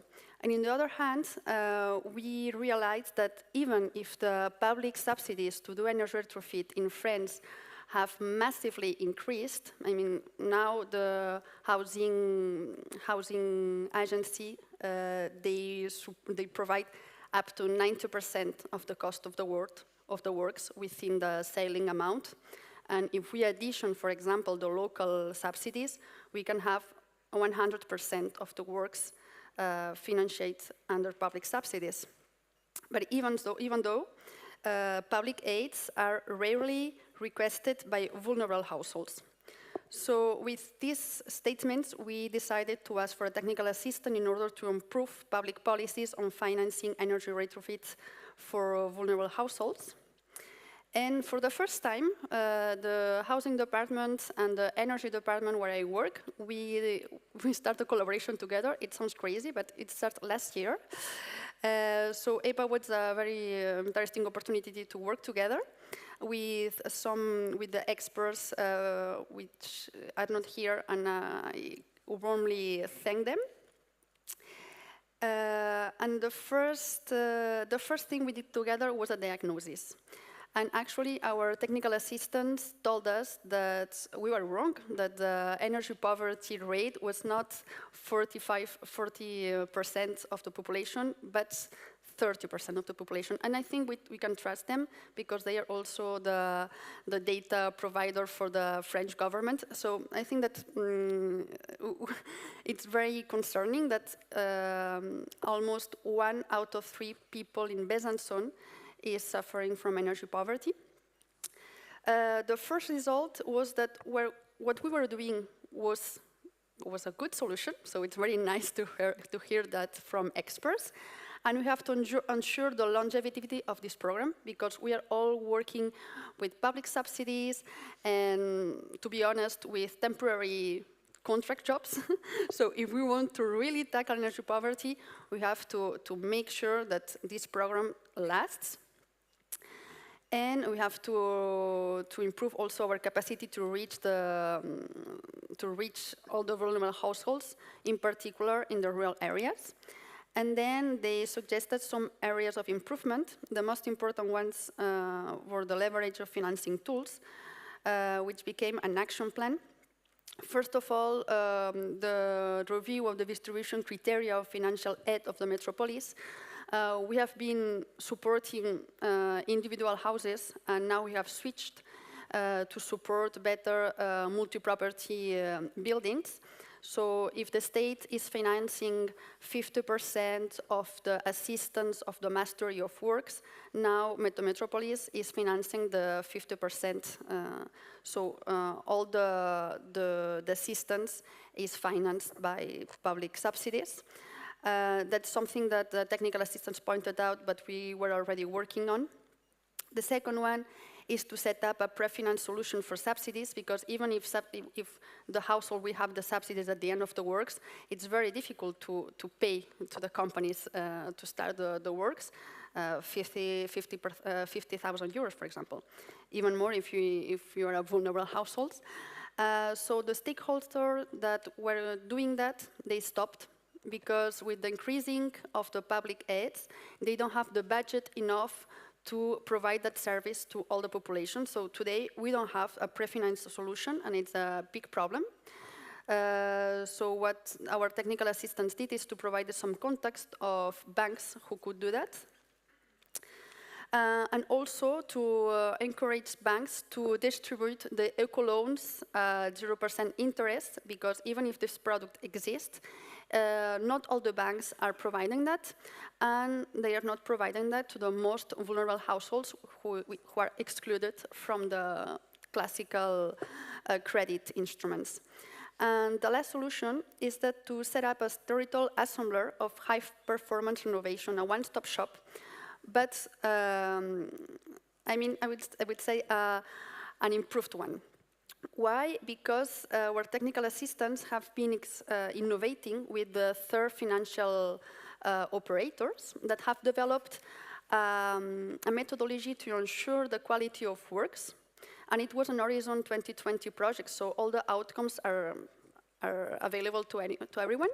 So we are implementing that methodology in order to ensure the quality and the performance of works, if possible with an insurance in order to cover that risk. And the second axis of the program is the new bank for the renovation. In that consortium, there is important banks such as Société Générale, but also an ethical bank, La Neuf. But actually, it's an interface that works with all the banks. And what they are doing is to take all the complexity of the renovation standards and all the paperwork, and they're processing that to deliver simplicity and to make it work with the, all the bank standards, all their reglementation and regulation. And actually what we would like to do is that one-stop shop can work with this interface, and we are working with one bank or maybe with a lot of banks, and every citizen can choose their solution. But with a very important principle is to left no one behind, to find always a finance solution to everyone. So that are our key results, but I would say that the other key results which are priceless and very useful for us is the cooperation, not only in internal, but also with the EPAH experts and all of you, the network, because thanks to EPAH, we have been in touch with other municipalities and working together with live projects, for example, about one-stop shops or about healthy homes. And if you want to know more about what I've been presenting, it's our technical assistant, which is coordinating these programs. So I invite you to join EU peers to follow these discussions and to learn from us. Thank you. And of you too. So thank you. Thank you very much, Mireia. Now we have David Morrissey from County Council of South Dublin. He's working as a part of the interagency team in the Directorate of Housing and Community Services at South Dublin County Council, and he's part of the National Network of Healthy Ireland in local government as well. Thank you very much. So, first of all, it's a privilege to be up here to be able to talk about the work of the Sláintecare Healthy Communities Programme at South Dublin County Council. My colleague Grania and I had the privilege of going to Warsaw last year for the EPAH conference, and I suppose at that stage we were only really starting out the project, so to be back here to have the opportunity to talk about some of our achievements as well as many challenges, it's really nice to be able to be here and talk to some peers. So just a bit of background on South Dublin County Council before we get into the actual project. So it spans 223 square kilometres. It's one of 4 local authorities in the Greater Dublin area with a population of just over 300,000 as per the last Irish census. And we have a network of 40 local elected councillors.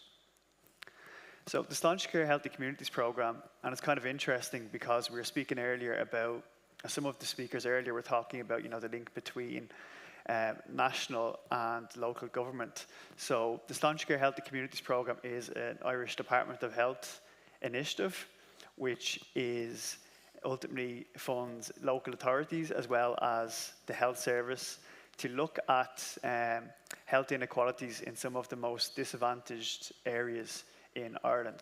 So there are 19 Sláintecare Healthy Community areas, and they ultimately align with the SICAP programme.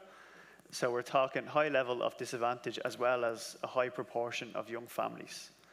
So ultimately, from a local authority perspective, we are tasked with working with communities to tackle health inequalities. So really trying to engage community services and also people on the ground ultimately to explore initiatives which can ultimately tackle the determinants of health. And this is one of the projects that we've been working on. And as you can see, the ultimate aim is to improve the long-term health of target populations and improve quality of life for people living in those communities. So South Dublin County Council has 2 Sláintecare Healthy Community areas in Clondalkin and Tallaght. So if you can see on the image on the slide, so where you see the number 15, that's Clondalkin, and the 2 shaded areas below are Tallaght. So these are urban areas. Population in Clondalkin, you can see, is approximately 25,000, and in the Sláintecare area in Tallaght, it's approximately 40,000.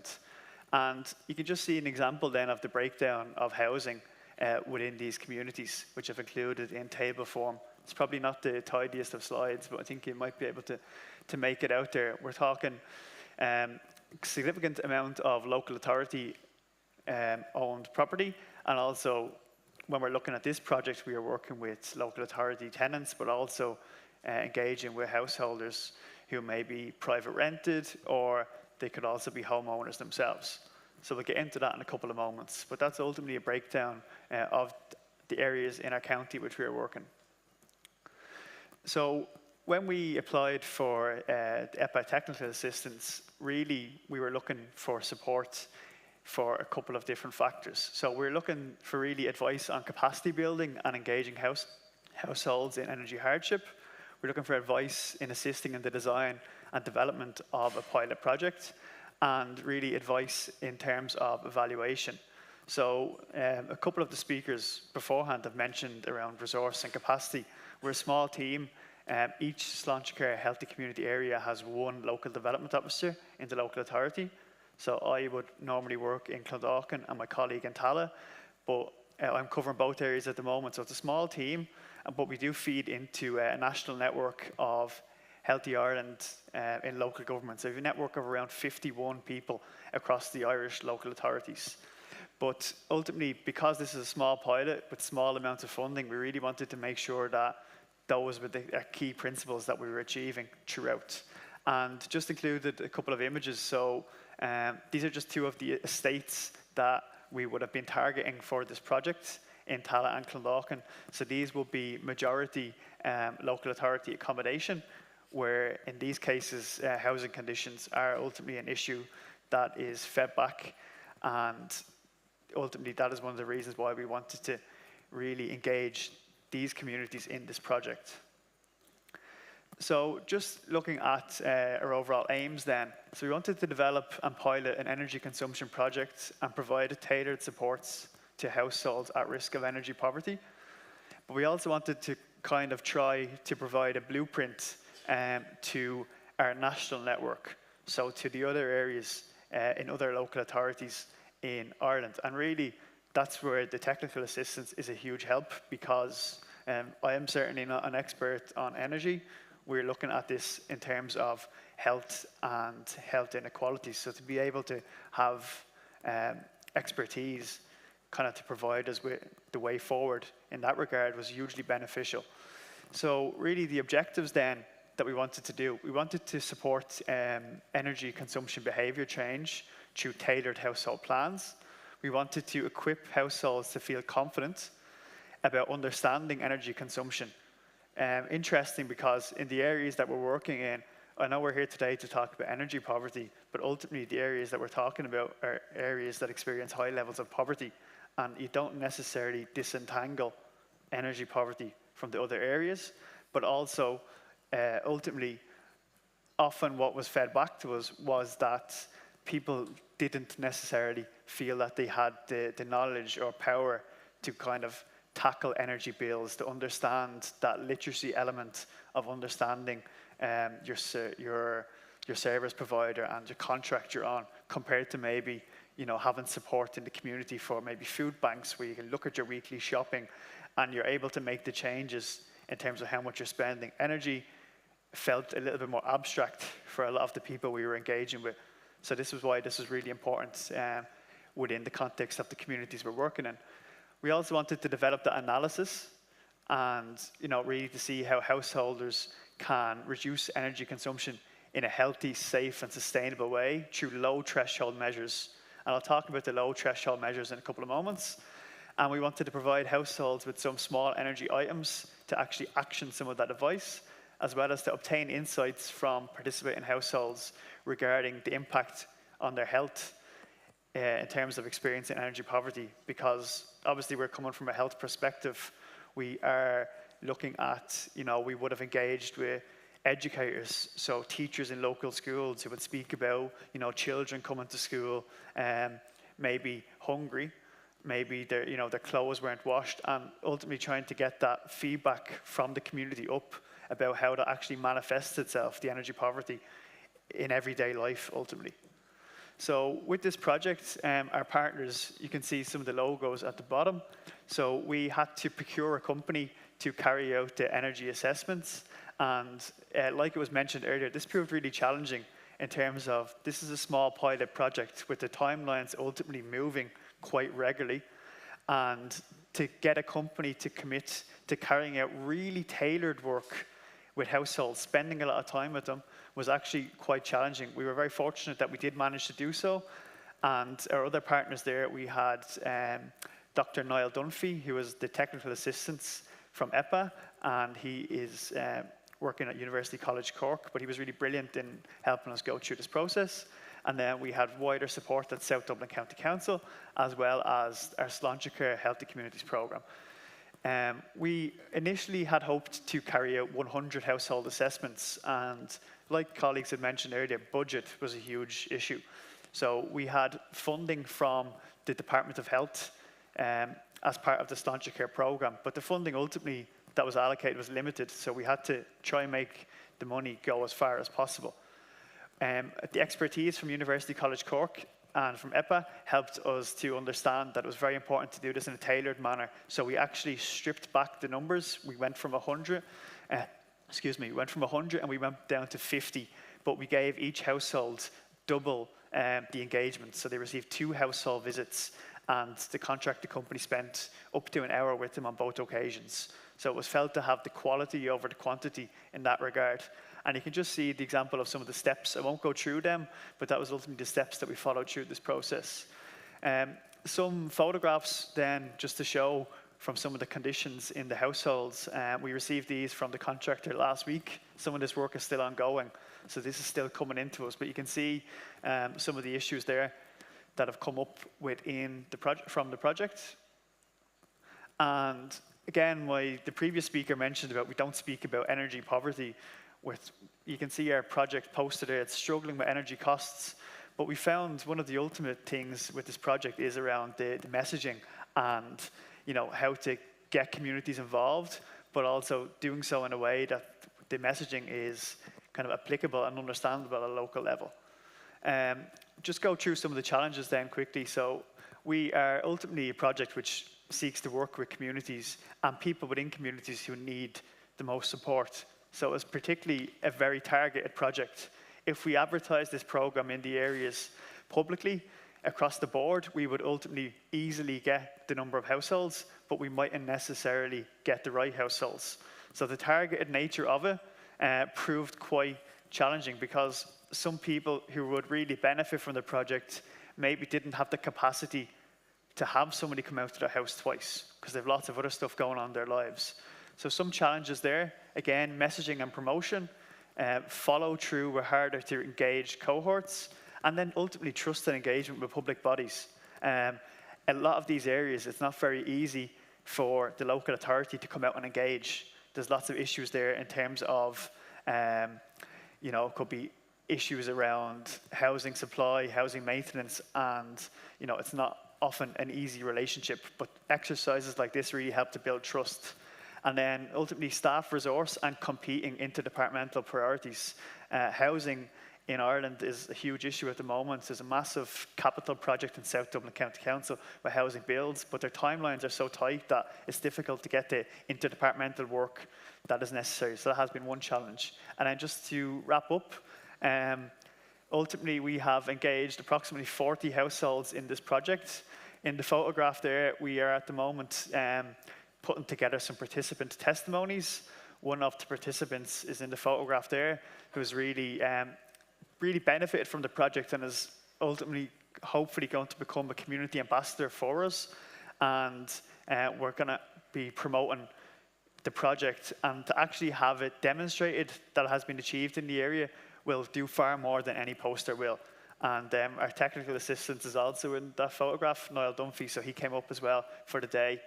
And you can see the numbers are quite modest, but ultimately modest is okay if we achieve the aims in terms of making sure that the structure we followed was sound, and that we will be able to do so. We were able to do so in a way that would give us the best chance of replicating our project elsewhere and building on it. And thank you. Thank you. Thank you very much. We would like to get some questions from the public, but I don't know if there is microphone for the public for them to make some questions. I would like to remark some words that I think are very important and has been going on all the time. That is very important, that diagnosis. We need data to make all the studies on to make real all these results. But for the data, we need communicate. We need really the people. If we don't have the people, we don't have the data. And to make that diagnosis is very important to identify who are having these problems. That's what you have been doing very well during this project. And I think it's very interesting to share with all our municipalities as well and help them to how manage this challenge, because it's a big challenge to identify the energy poverty, and you have been doing a real good job.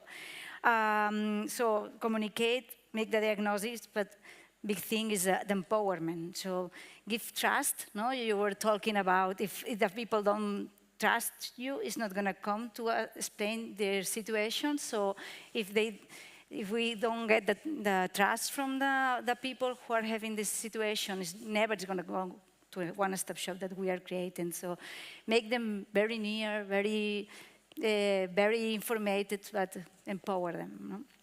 So I don't know if there is questions in the audience. Yes, a couple of questions here. No, she's coming, Marina. Sorry. Marina? Here we have one. Yes, sorry.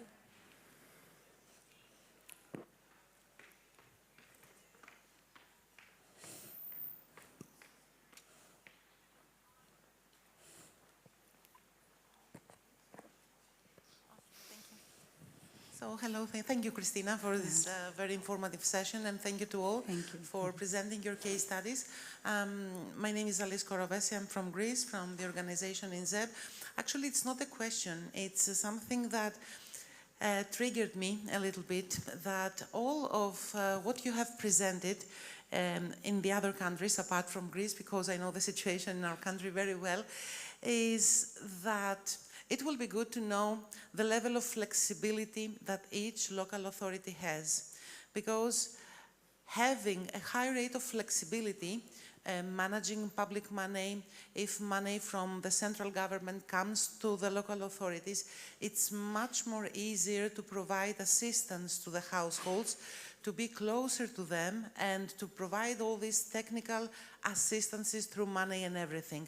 On the other hand, it's a matter of how associations like the technical chambers or associations of engineers are not afraid, or they are not feeling that their work is in danger because someone else in one-stop shop is providing free of charge services to the citizens. So for me, what triggered, let's say, my mind is that I would like very much to know from a study what are the extent levels of being individual, of taking decisions, of managing money. Otherwise, it's not possible to reach at local level the energy poor households. And with Natalia, we have discussed it many times that with all the technical assistances we have provided, for us it's a struggle to provide specific recommendations and action plans, because again, it's a matter of how the money and how the system actually allows local authorities to be very independent and to provide also the technical services to the energy poor, all the vulnerable communities. Thank you. I think Susana could maybe answer that from Portugal, because they are doing quite... Okay, I will share a little bit the situation in Portugal. It's a very good question, and now in Portugal we have recently energy poverty long-term strategy that is from the national government, but it's starting to articulate with the municipalities these kind of one-stop shops in the whole country, and I think that it will give us some financing to the municipality to improve and going through the all municipalities. But it's also starting now, so it's just the beginning. And also, I think we must have this idea that the small is beautiful, so we can start for small projects and then go through and replicate it for the whole country. Okay. Brilliant, thank you. So we had some questions. Yes, thank you for this presentation. My question relates to the financing and especially maybe to David, who covered a little bit this topic.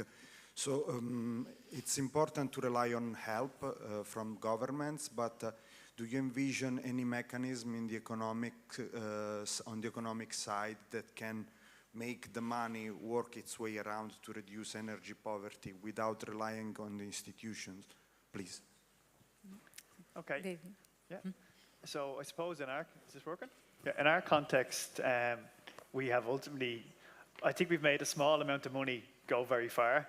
And, you know, in terms of the actual process, it hasn't cost a huge amount of public money. But I think it's very important that what we've done becomes embedded within community organizations as well, so with social services, but that it is also a case whereby, you know, maybe some of the work that we're carrying out now from a local authority perspective could ultimately be carried out in partnership with some of the other organizations, kind of leveraging existing resources on the ground. Because absolutely, we were fortunate that, and it echoes kind of the previous question as well around funding, that we had the ability to have a bit of flexibility with it. And ultimately that has been successful because the work that we've carried out has actually kind of found its way into local authority plans, in our case, moving forward. So when they're in plans, they're ultimately likely to be kind of open to further funding from additional sources as well. Mireia, want to add some information? To answer to the financing question, actually our work is financed by the energy certificates. So it's a result-based mechanism. And it's good because it's a lot of money, but we also depend on our results, the number of families we support. So a lot of our work is not valorized, you know what I mean? And we are doing energy certificates, but we are also complementing with private donations. We try to do a partnership. For example, we work with the district heating supplier. Here is Energy Solutions, for example, or we are working with the gas network, and we try to give them a service. For example, trying to reduce the unpaid bills. So we do kind of mediation with the households, and for us it's a win because it's a method to identify households in energy poverty, but for them it's also a service we are offering. So in our case, we have market mechanism and private donations or partnerships, and they are more important than the public subsidies. Public subsidies, they are very, very small. Thank you. So we don't have time for more questions. Okay, just one. The last one. I'm lucky. Caroline Duvier from BPAE. I have a question about technical experts and the communities themselves, because a lot of you spoke about the need for really good technical experts, but also about community involvement. So I was wondering, why are these two not combined? So why are you not making the residents the technical experts?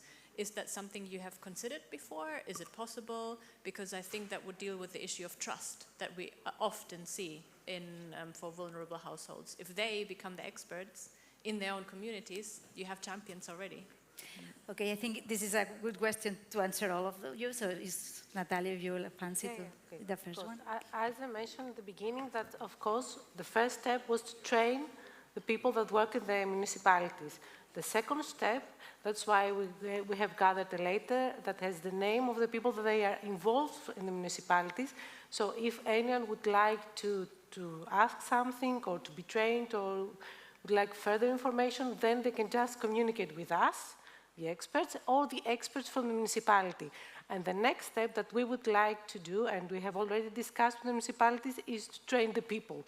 Train to people of what is energy poverty, of what is energy efficiency, how they can achieve energy efficiency without even adapting any new solutions that they would need money, but just with some small and simple steps.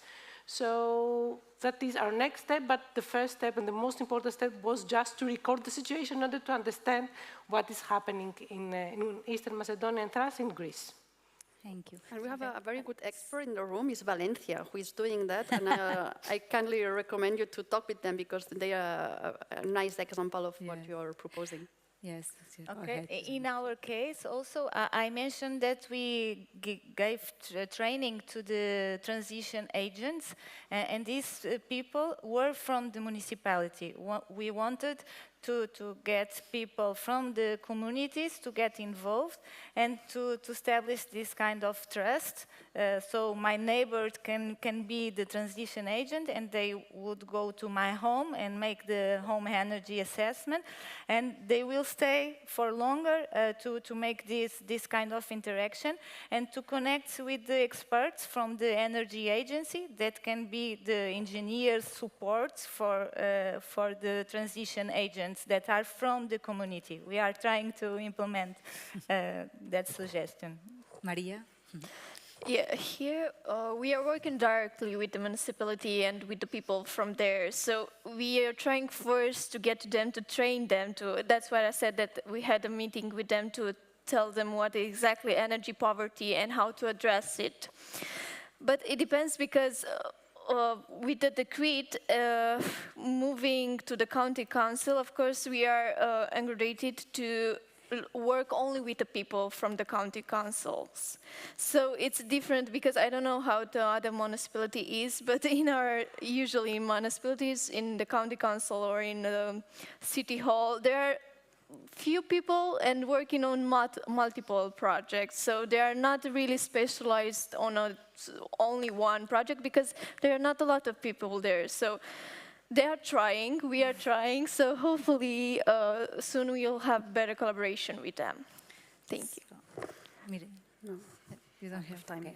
Maybe. Yeah, I think it's a really good question, and I probably overlooked that in the presentation, but when we put together our program, we had workshops co-produced with the community, and we brought in the contractor company and the technical experts. So we put that together ultimately in partnership, taking really lead from the experience on the ground of the areas. And through the whole process then, the contractor company will have engaged with the households and will have identified kind of households who will be willing to champion it. And that's the stage that we're at now, and that's the direction we'd like to go ultimately. Thank you. Thank you for this very interesting table that we have to finish now the table because there is a lunch break.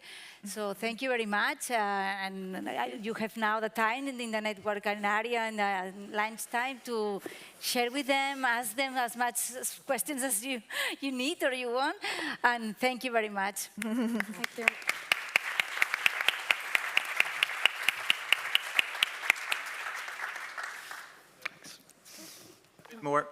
A bit more practical info. There's lunch, so that's good. 2:15, there are 3 sessions now. This means that you need to go back to your registration in your email and check which one of the sessions you signed up for. Because one of the session on summer energy poverty, will be dealt with at the venue just across the street from here. There will be signs, there will be people telling you the right direction. If you're still a little bit lost, you can go to the registration to see which one you signed up for. And that's about it. Bon appétit.